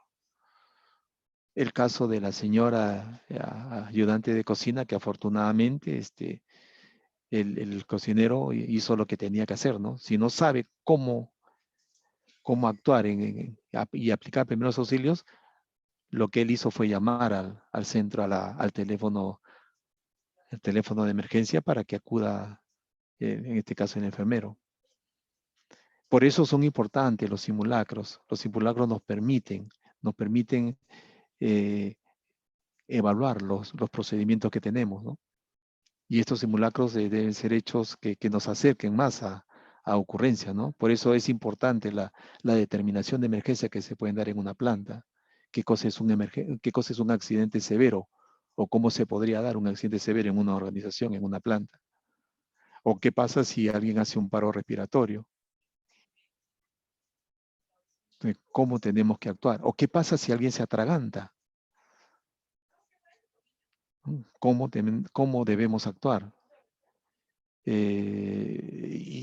Incluso para la respiración cardiopulmonar, yo estoy seguro que si fuera, tomando mi caso, si fuera mi madre, mi padre, mi esposa, mis hijas, mi hijo, Si yo tengo que hacer respiración boca a boca, lo voy a hacer de inmediato. El tema va, así yo tenga aversión a la sangre. El tema va si haría lo mismo, por ejemplo, si es un desconocido en la calle, o si es en una planta, con gente que conozca o desconozca. Por eso les mencionaba que es importante, y por favor, no se vayan de la universidad sin antes tener claro cuáles son sus competencias. Y ahí ustedes tienen ahí al especialista, al técnico, que es el licenciado Carrillo, quien nos puede ayudar en todas estas métricas para saber cuáles son nuestras competencias, ¿no? Y también cuáles son nuestras fobias. Nosotros necesitamos, bueno, nosotros somos en esencia promotores de seguridad, pero para hablar de promoción significa llevar a la práctica mucho de estos aspectos que estamos conversando. ¿Algún comentario adicional? Por favor, los escucho. Profesor, disculpe, entonces en el caso que ha planteado, parte de las medidas preventivas podría ser el hecho de realizar simulacros que se acerquen a la realidad de accidentes dentro de la organización y, por ejemplo, capacitar a los trabajadores en primeros auxilios o de otra manera tener a la mano tal vez una agenda para atender una emergencia. ¿Sería bueno colocar eso en medidas preventivas? Sí, señorita Elizabeth, es lo que usted plantea. Por eso es importante el análisis de riesgo, porque me permite determinar las características de accidentes que puedan darse en mi organización, la criticidad que pueden tener estos accidentes. ¿Eso qué significa? Significa, por ejemplo, que en lo que es procedimiento de respuesta a emergencia, por eso existe, ¿no? Hablábamos de un antes, un durante y un después, ¿no? ¿Qué cosa es el antes? Como plantea la metodología, vamos a verlo aquí, permítanme, por favor. Esta transparencia que queremos conversar con ustedes en algún momento, ¿no? Dentro de este análisis de accidentalidad que hay de investigación, en las etapas claras, ¿no? Del post-contacto, el contacto y el pre-contacto. Y como ustedes pueden apreciar aquí, cuando se habla del pre-contacto, justamente es eso, ¿no? El poder determinar las causas raíces. La metodología nos dice que las causas raíces, en este caso, están en las causas básicas, que son los factores personales y los factores de trabajo. Pero estas causas básicas, ¿qué cosa focalizan? Focalizan los elementos de control que tiene una organización. Y por eso es que cuando se hace una auditoría por OSA 18000, ISO 45001, justamente de lo que se trata es de tener claro dentro del mapa de procesos dónde se pueden dar las desviaciones y cómo es que se pueden dar las desviaciones. Y ese es mi hilo conductual. ¿De acuerdo? Entonces yo puedo tener claramente el tema de accidentalidad, porque eso me permite, debe permitir a una organización tener claro cuál es la casuística que se está dando en esa organización. Yo les mencionaba de que incluso hay un aspecto importante. Si hablamos de este mundo cervecero, de esta organización, por ejemplo, tiene plantas en diversas regiones. Los procesos son equivalentes. La materia prima es equivalente. Entonces, máquinas, equipos, herramientas son equivalentes. ¿Dónde está la diferencia? En los trabajadores, en las personas. Y por eso es que no es una receta, porque en algunas plantas habrá que ver los aspectos de liderazgo. En otras plantas habrá que ver qué pasa con el entrenamiento. En algunas plantas de repente lo relevante que son las inspecciones planeadas. Y por eso es el aprendizaje, ¿no? Porque los auditores internos tienen esa facilidad, ¿no? de poder interactuar con diferentes plantas que están en diversos escenarios. Y eso permite, por ejemplo, compartir, ¿no? Es lo que llama la sinergia. Y nuevamente, o sea, no son recetas. Por eso que los sistemas de gestión permiten que cada organización decida cómo gestiona. Pero para decidir cómo gestionar, yo debo tener claro cuáles son mis riesgos, ¿no? Indudablemente que la importancia es los riesgos integrales, ¿no?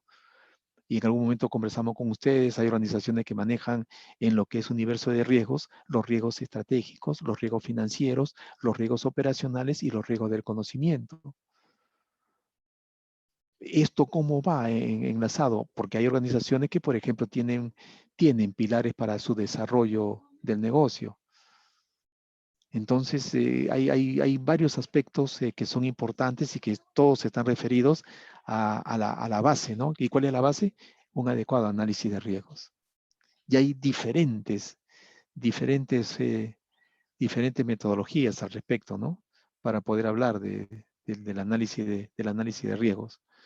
Si no, ¿qué va a ocurrir? Y antes de dejar esta transparencia, ustedes pueden apreciar que cuando se habla del precontacto, ¿cuáles son los elementos de control? De esos 20 elementos de control.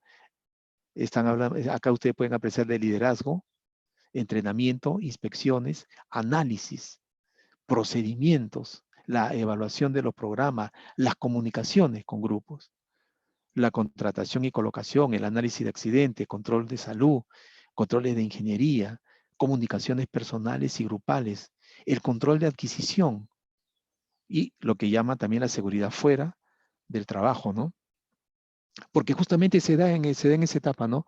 Los factores personales en seguridad, no saben, no pueden, no quieren estar.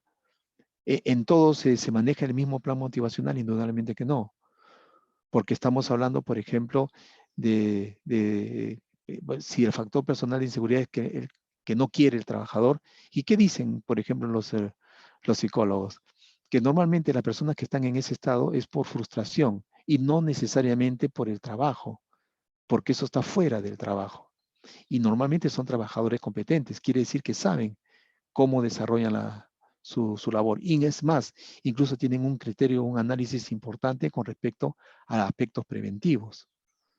Lo que pasa es que muchas veces estos trabajadores también son líderes dentro de los equipos de trabajo. Es un tema, es un tema importante de análisis justamente, y por eso es importante dentro de, por ejemplo, el IPER, tener claro cuáles son esos peligros llamados psicosociales, ¿no? Cuando hablamos de peligros psicosociales, por eso esta es lo que ustedes aquí aprecian es una orientación, ¿no? Porque hay mucho más peligros dependiendo de cada organización. Cuando se habla de aspectos psicosociales, se habla del contenido de la tarea, de relaciones humanas, organización del tiempo, del trabajo, la gestión del personal. Pero en esto que es organización del tiempo y también del trabajo, hay un aspecto importante que está, por ejemplo, referido a los turnos. No es lo mismo trabajar en un tercer turno, en un segundo turno o en un primer turno. Y la labor es equivalente. Si estamos hablando de una refinería, hoy se refina 24 horas al día, 365 días del año. Y si hay mantenimiento de planta, bueno, esos son los únicos momentos en que los sistemas están fuera de servicio. Y ahí entra otros aspectos importantes, ¿no? Que hay los trabajos de resguardo. ¿Por qué? Porque hay trabajos en altura, porque hay trabajos en espacios confinados. Entonces, son aspectos que tienen que estar dentro del análisis de riesgo, ¿no? Donde la medida de control es igual en un mantenimiento preventivo, correctivo o de emergencia. Entonces, ¿qué significa eso? Que la aplicación de permiso de trabajo está en función justamente al análisis de la actividad, de las tareas que se van a desarrollar. ¿Hasta ahí está claro? ¿Algún comentario, por favor?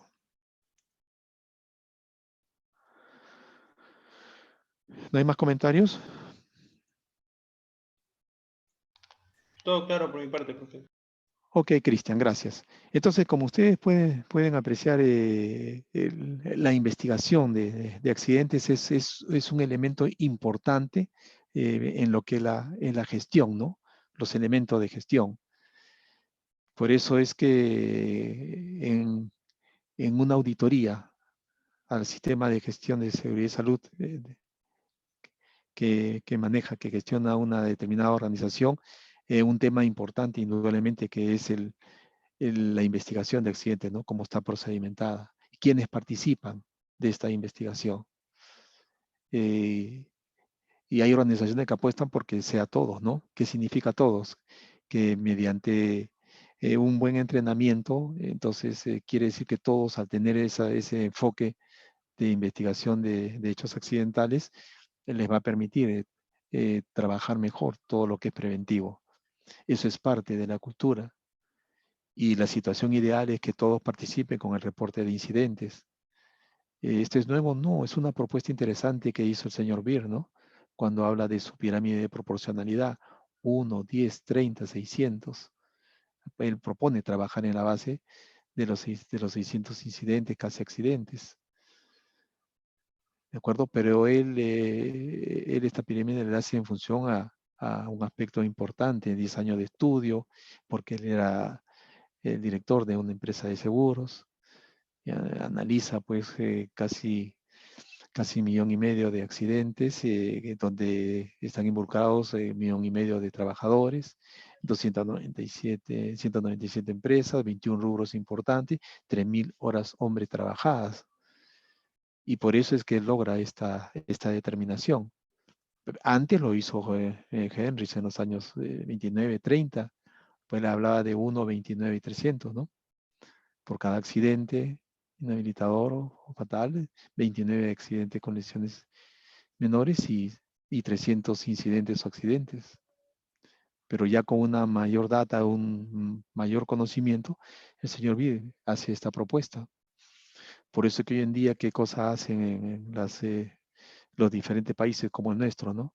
Poder tener una data importante de cómo es la accidentalidad en nuestro país y los temas de salud, los temas de enfermedades del trabajo, para ver y poder conversar sobre efectividad de los sistemas de gestión que se vienen aplicando. Desafortunadamente, un tema que nos enseña el día a día es que estamos gestionando solamente documentos, ¿no? Porque finalmente un hallazgo de los entes de fiscalización y regulación, un hallazgo me dejan un documento a la organización, que hace la organización, hace una evaluación, un análisis de causa raíz y entrega otro documento con el cual estaría cerrando este hallazgo, ¿no? Que lo levantó el ente de fiscalización. El tema, sabemos que muchas veces, desafortunadamente, es solamente un documento y las acciones correctivas no se aplican. Entonces, es todo un tema de cultura, ¿no? Nuestra ley también es bastante joven, es del año 2011. Sin embargo, nosotros tenemos del año 1964, por ejemplo, el Reglamento de Seguridad 42F, 3.327 artículos, ¿no? La ley tiene 103 artículos, el reglamento 123 artículos. ¿Necesitamos ese detalle? Sí, nosotros sí necesitamos ese detalle, porque dentro de esta formulación de requisitos y especificaciones hay algunos que están dentro de lo que es la planificación, otros dentro de lo que está la ejecución de actividades, y lo otro en la medición, y finalmente lo otro es en la corrección. Entonces sí se aplica el mejoramiento continuo. Nuestras leyes tienen la focalización de OSA 18.001, si ustedes ven toda la estructura de la normativa. Es más, incluso tenemos una herramienta legal importante, y esto lo vamos a ver en su oportunidad, la resolución ministerial 050, 2013 de trabajo. ¿Qué es lo importante de esta herramienta? Que tiene 3 anexos. El anexo 1 me habla de lo que es los documentos que son obligatorios en un sistema de gestión de seguridad y salud en el trabajo. Un anexo 2 que me da un modelo de tener un reglamento interno de seguridad y salud en el trabajo, o sea, los lineamientos y las directrices que debería manejar una organización. Y tiene un anexo 3 que tiene 5 partes. La parte 1 es una lista de verificación, que es un documento con el cual vienen los inspectores de fiscalización y regulación a hacer esa auditoría, ¿no? Y tienen 7 directrices claras al respecto. Una parte 2 que tiene el anexo 3, que está referido al Plan Anual de Seguridad y Salud en el Trabajo. Pero este plan tiene que ser el reflejo de un adecuado análisis de riesgo de la organización. Tiene una parte 3 que está referida a una de las metodologías más importantes dentro del sistema de gestión, que es el famoso HIPER, ¿no? El HIPER-C. Y tiene también una parte 4 que habla justamente de los mapas de riesgo, de su importancia dentro de una organización. Y una parte 5 que está referida a las auditorías, ¿no? Que es la foto del momento en que se hace esta auditoría, ¿no? Aquí, hoy en día también las empresas auditoras lo que buscan es que sean amigables. Amigables no en el sentido de pasar por alto las anomalías o las desviaciones que pueda tener un sistema, no, sino simplemente es una labor de aprendizaje, ¿no? Lo que ustedes conocen como sensibilización, y que se actúe por concientización, ¿no? Entonces son estos aspectos que seguramente hay que estarlos enmarcando. A 5:43 nos está ganando el tiempo. Bueno, miren, vamos a tocar este tema de los hallazgos, que es un poco lo que... tienen a la mano, por favor, su norma de OSA 18001, ¿tienen ahí a la mano? Para poder conversar, por favor. Si la pueden, por favor, abrir sus normas.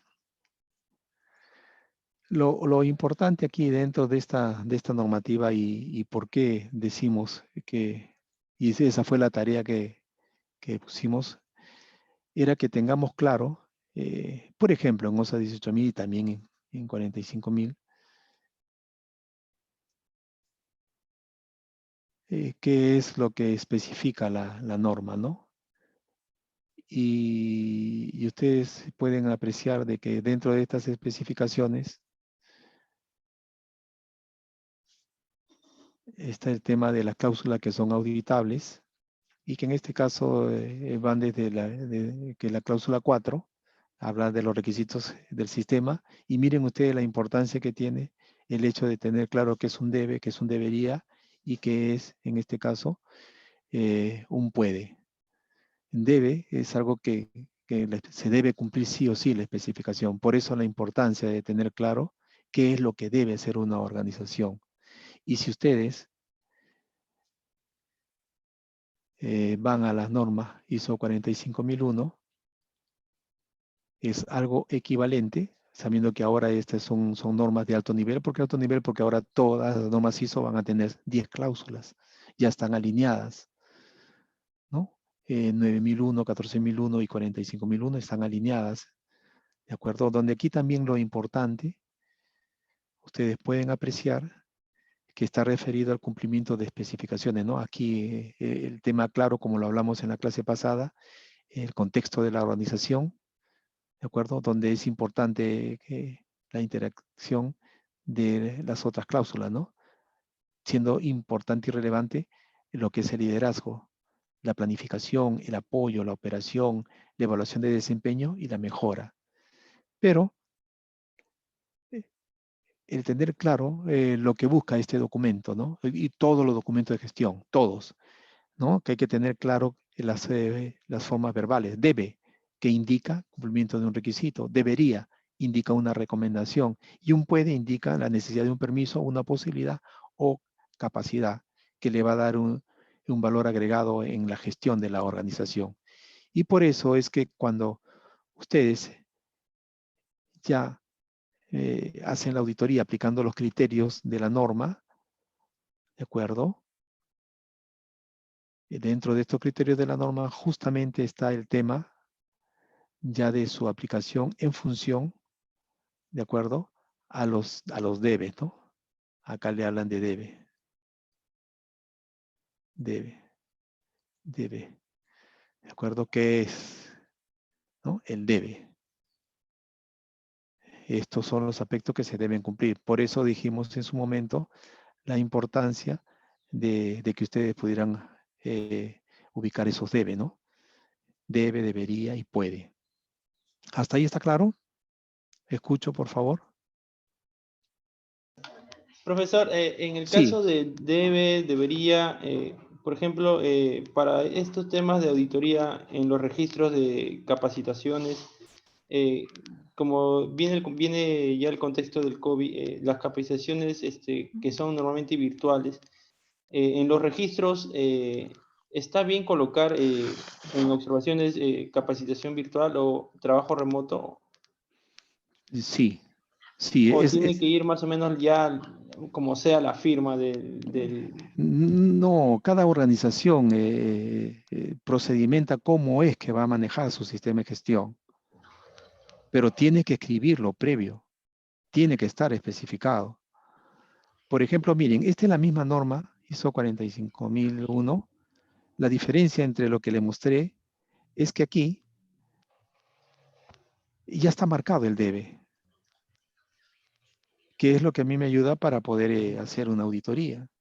Profesor, y en Sí, caso escucho. y en caso de la norma de la ley, o sea, de SUNAFIL, o sea, eso debería o debe o es una recomendación, ¿no? Bueno, en el caso de SUNAFIL, las auditorías están en función a las leyes, a la Ley de Seguridad y Salud en el Trabajo, y también su reglamentación, el Decreto Supremo 005, y otras herramientas que pueden alcanzar a la organización. ¿Cuáles son? Por ejemplo, la 312, que son los protocolos de exámenes ocupacionales, o la 375, que específicamente ya hace una determinación y cuantifica, ¿no? La exposición a determinados agentes, ¿no? Sea ruido o sean aspectos ergonómicos donde se haya que hacer una evaluación. Incluso dan las metodologías, ¿no? Profesor, Entonces, sí. pero en este caso, por ejemplo, en algunas empresas, por no decir en oficinas, que normalmente se ha destinado a hacer trabajo remoto, el tema de las firmas, porque hay un registro de capacitaciones que te demanda la ley, o sea, como abriendo un paréntesis, ¿es obligatorio o te van a observar en este caso si es que no tiene la firma del registro de su capacitación virtual? Lo que debe pasar es nuevamente, ¿no? Nuevamente que yo puedo procedimentar cómo van a ser mis capacitaciones y si tiene que ser virtuales, pues el tema importante es que ¿qué problema hemos tenido como nosotros dentro de nuestra organización del trabajo? Que hacíamos clases virtuales, pero estas no eran efectivas. Significaba que muchas veces los trabajadores están presentes, pero físicamente no están atentos. El otro tema importante es que dentro de estas capacitaciones es que nosotros adolecemos de lo que se llama un diagnóstico de necesidades de capacitación.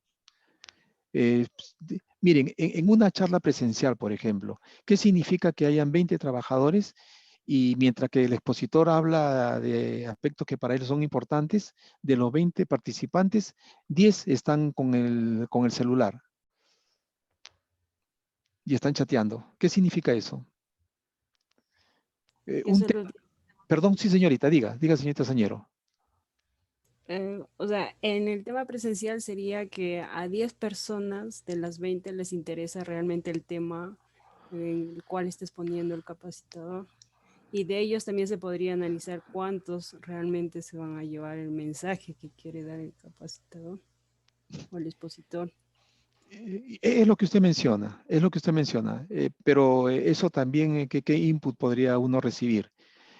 Y por eso le hablaba de, no sé si con ustedes, pero bueno, hay un tema muy interesante que está en internet, que es del señor Díaz Carvalán. Se llama Procalcedat el tema, que es productividad, calidad y seguridad. Chile en los años 60, perdón, en los años 80, hizo un estudio al respecto. Y fue un input importante porque en Chile quedó demostrado que el 75% de las capacitaciones no eran efectivas.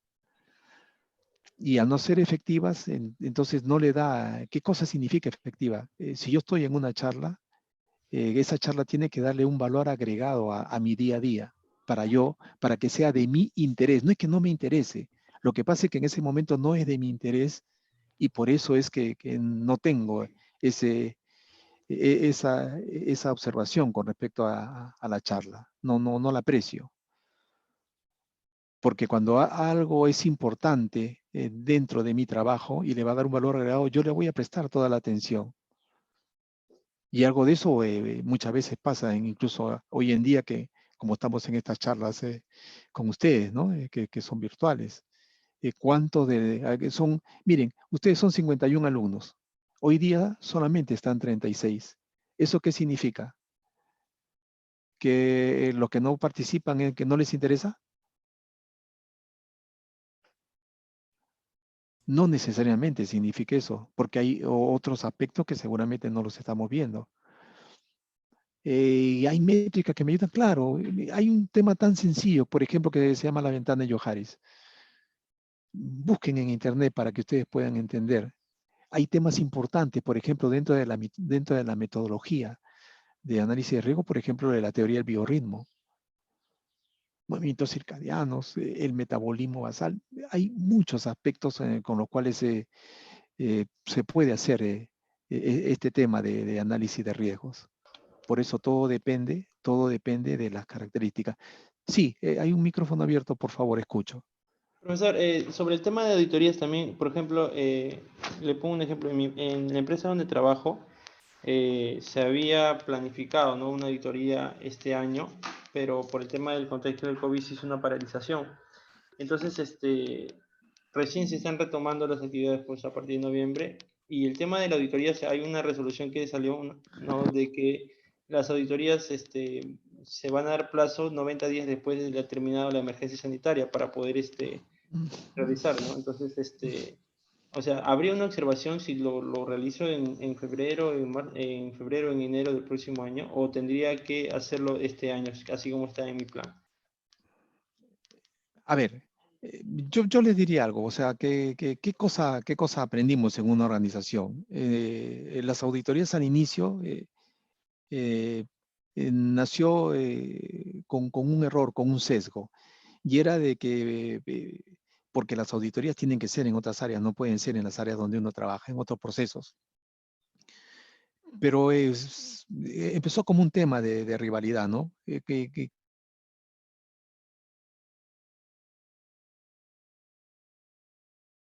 ¿Cuántas no conformidades puedo encontrar en tu... genera de problemas que no eran adecuados? ¿Y qué aprendimos nosotros en el tiempo? Las auditorías amigables, ¿no? Donde se pueda compartir buenas prácticas de trabajo que se aplicaban por ejemplo, en otras plantas, o si se aplicaban en una planta entre diferentes áreas. Entonces, ¿qué cosa quiero decirles con esto? Que la auditoría debe realizarse en las condiciones en que uno se encuentre, porque permite justamente poder identificar y hacer trazable que mi gestión está en el camino correcto, ¿no? Buscando el desempeño. Si es un tema de seguridad y salud en el trabajo, es el desempeño de seguridad y salud en el trabajo. Pero si, por ejemplo, está referido a la focalización de mi negocio, que es el cliente, indudablemente que la auditoría estará referida a ISO 9001. Pero si también hay un aspecto importante que puede ser la generación de residuos o optimización de mis procesos, estaría referido, por ejemplo, a la fortaleza que sería ISO 14001.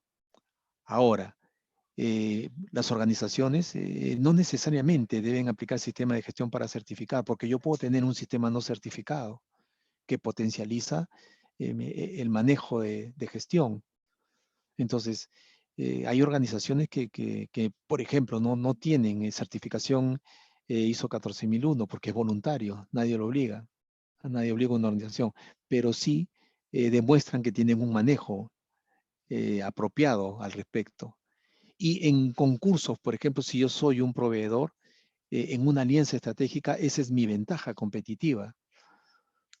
Es más, cuando una empresa principal hace una evaluación de sus proveedores, pues hace una evaluación técnica y también económica. Y dentro de esta evaluación técnica, por ejemplo, una empresa puede tener certificación.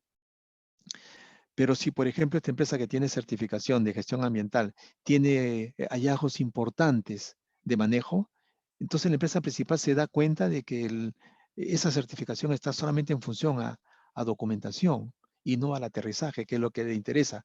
¿Por qué? Porque en el tema de gestión ambiental hay un tema de responsabilidad solidaria.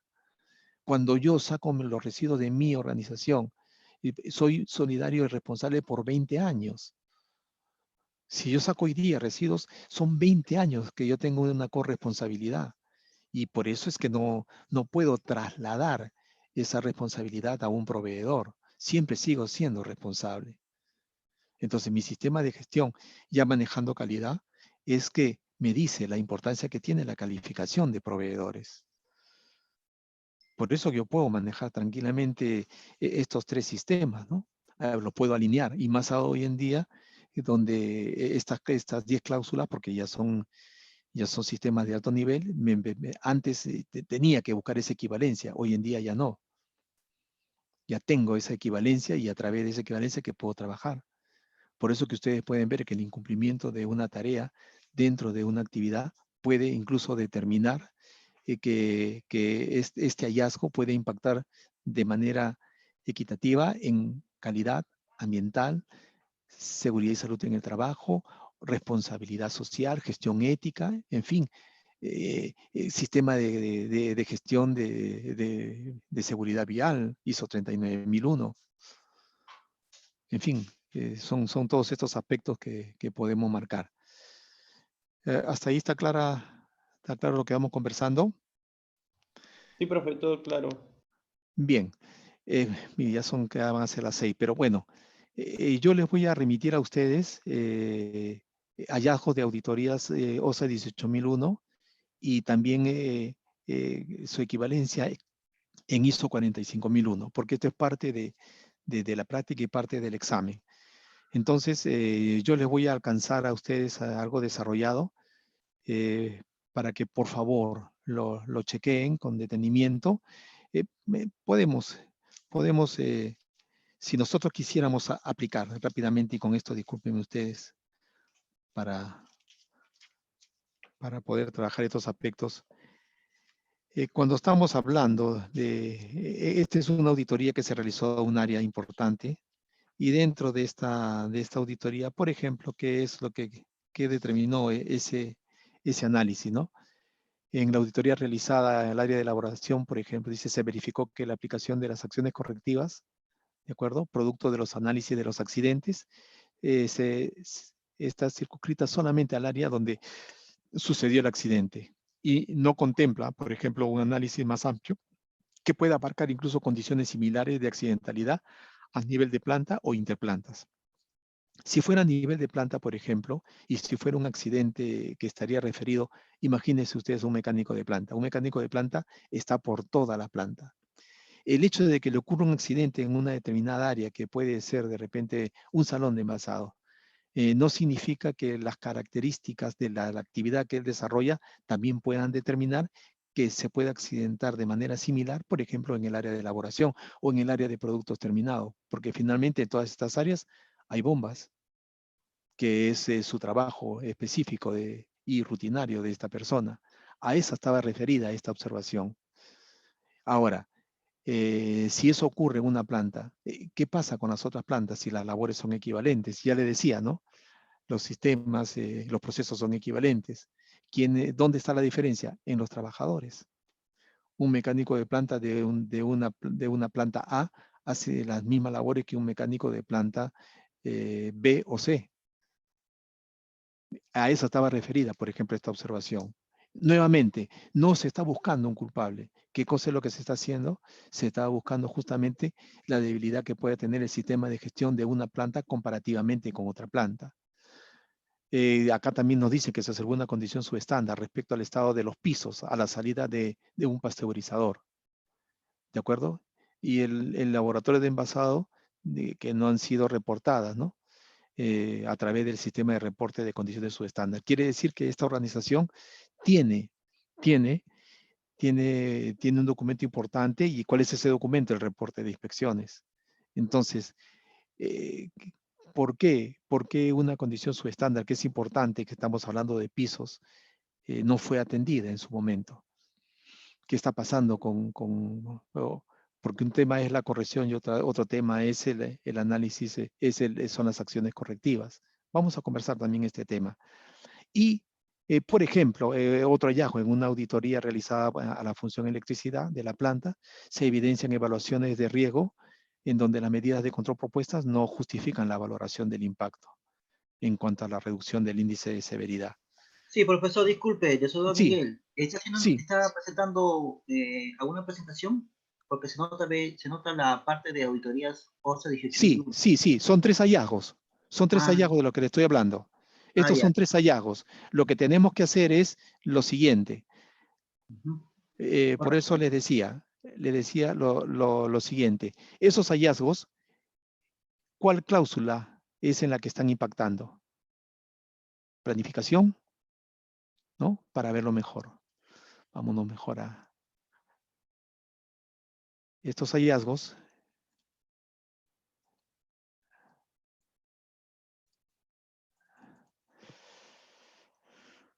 ¿A qué está referido? ¿A qué cláusula? ¿A planificación, a implementación o a verificación? De eso se trata, de entender si es 4.3, si es 4.4, si es 4.5. ¿De acuerdo? Entonces, si yo lo que voy a hacer, y discúlpenme por favor porque ya me estoy pasando el tiempo, es enviarle a ustedes hallazgos, haciendo incluso lo que se llama un análisis de causa raíz, y para que ustedes puedan internalizar la importancia que tiene de cómo se determinan los hallazgos y en qué cláusulas estarían impactando. Entonces, yo le voy a entregar a ustedes este material y la próxima semana, que es la práctica calificada, la primera hora vamos a dedicarles solamente a ver este tema de hallazgos, para que ustedes puedan dar tranquilo su práctica calificada. De eso se trata. ¿Me entendieron la idea? ¿Sí? ¿No? Por mi parte no, profesor. No sé si podría repetirlo. Bien, lo que voy a hacer es que los hallazgos, voy a enviarle a ustedes estos hallazgos desarrollados, de que ustedes entiendan cómo es que se interpreta la norma. ¿De acuerdo? Y le voy a proponer otros hallazgos para que ustedes también apliquen igual metodología. ¿De acuerdo? Yo voy a desarrollar 2 hallazgos y le voy a proponer a ustedes 2 hallazgos para que traten de aplicar la misma metodología. Y la próxima semana, a la primera hora, aclaramos todos estos conceptos de cómo es que se hace un análisis de causa raíz de hallazgos con respecto a la norma que se está aplicando, sea OSA 18000 o sea ISO 45001. ¿Ahora está claro? Sí, profesor, ahora sí, gracias. No, por favor, no, pregúnteme, tengan toda la confianza, A veces uno puede pensar que es claro en todo lo que dice y de repente no, y posiblemente no es así. Por eso yo siempre les pido, por favor, que conversemos, no tengan pena, no tengan temor, ¿no? Ya que mi labor aquí es de guiarlos, y la única forma de guiarlos es si ustedes hacen todas las consultas que necesiten clarificación. Entonces, finalmente, los hallazgos que están aquí especificados, yo los voy a desarrollar, se los voy a enviar por correo, ¿de acuerdo? Y les voy a proponer 2 hallazgos más que serían para ustedes, para que apliquen la misma metodología que estamos desarrollando. Y lo vamos a hacer con OSA 18001 y lo vamos a hacer con ISO 45001. En la práctica, seguramente va a venir un hallazgo de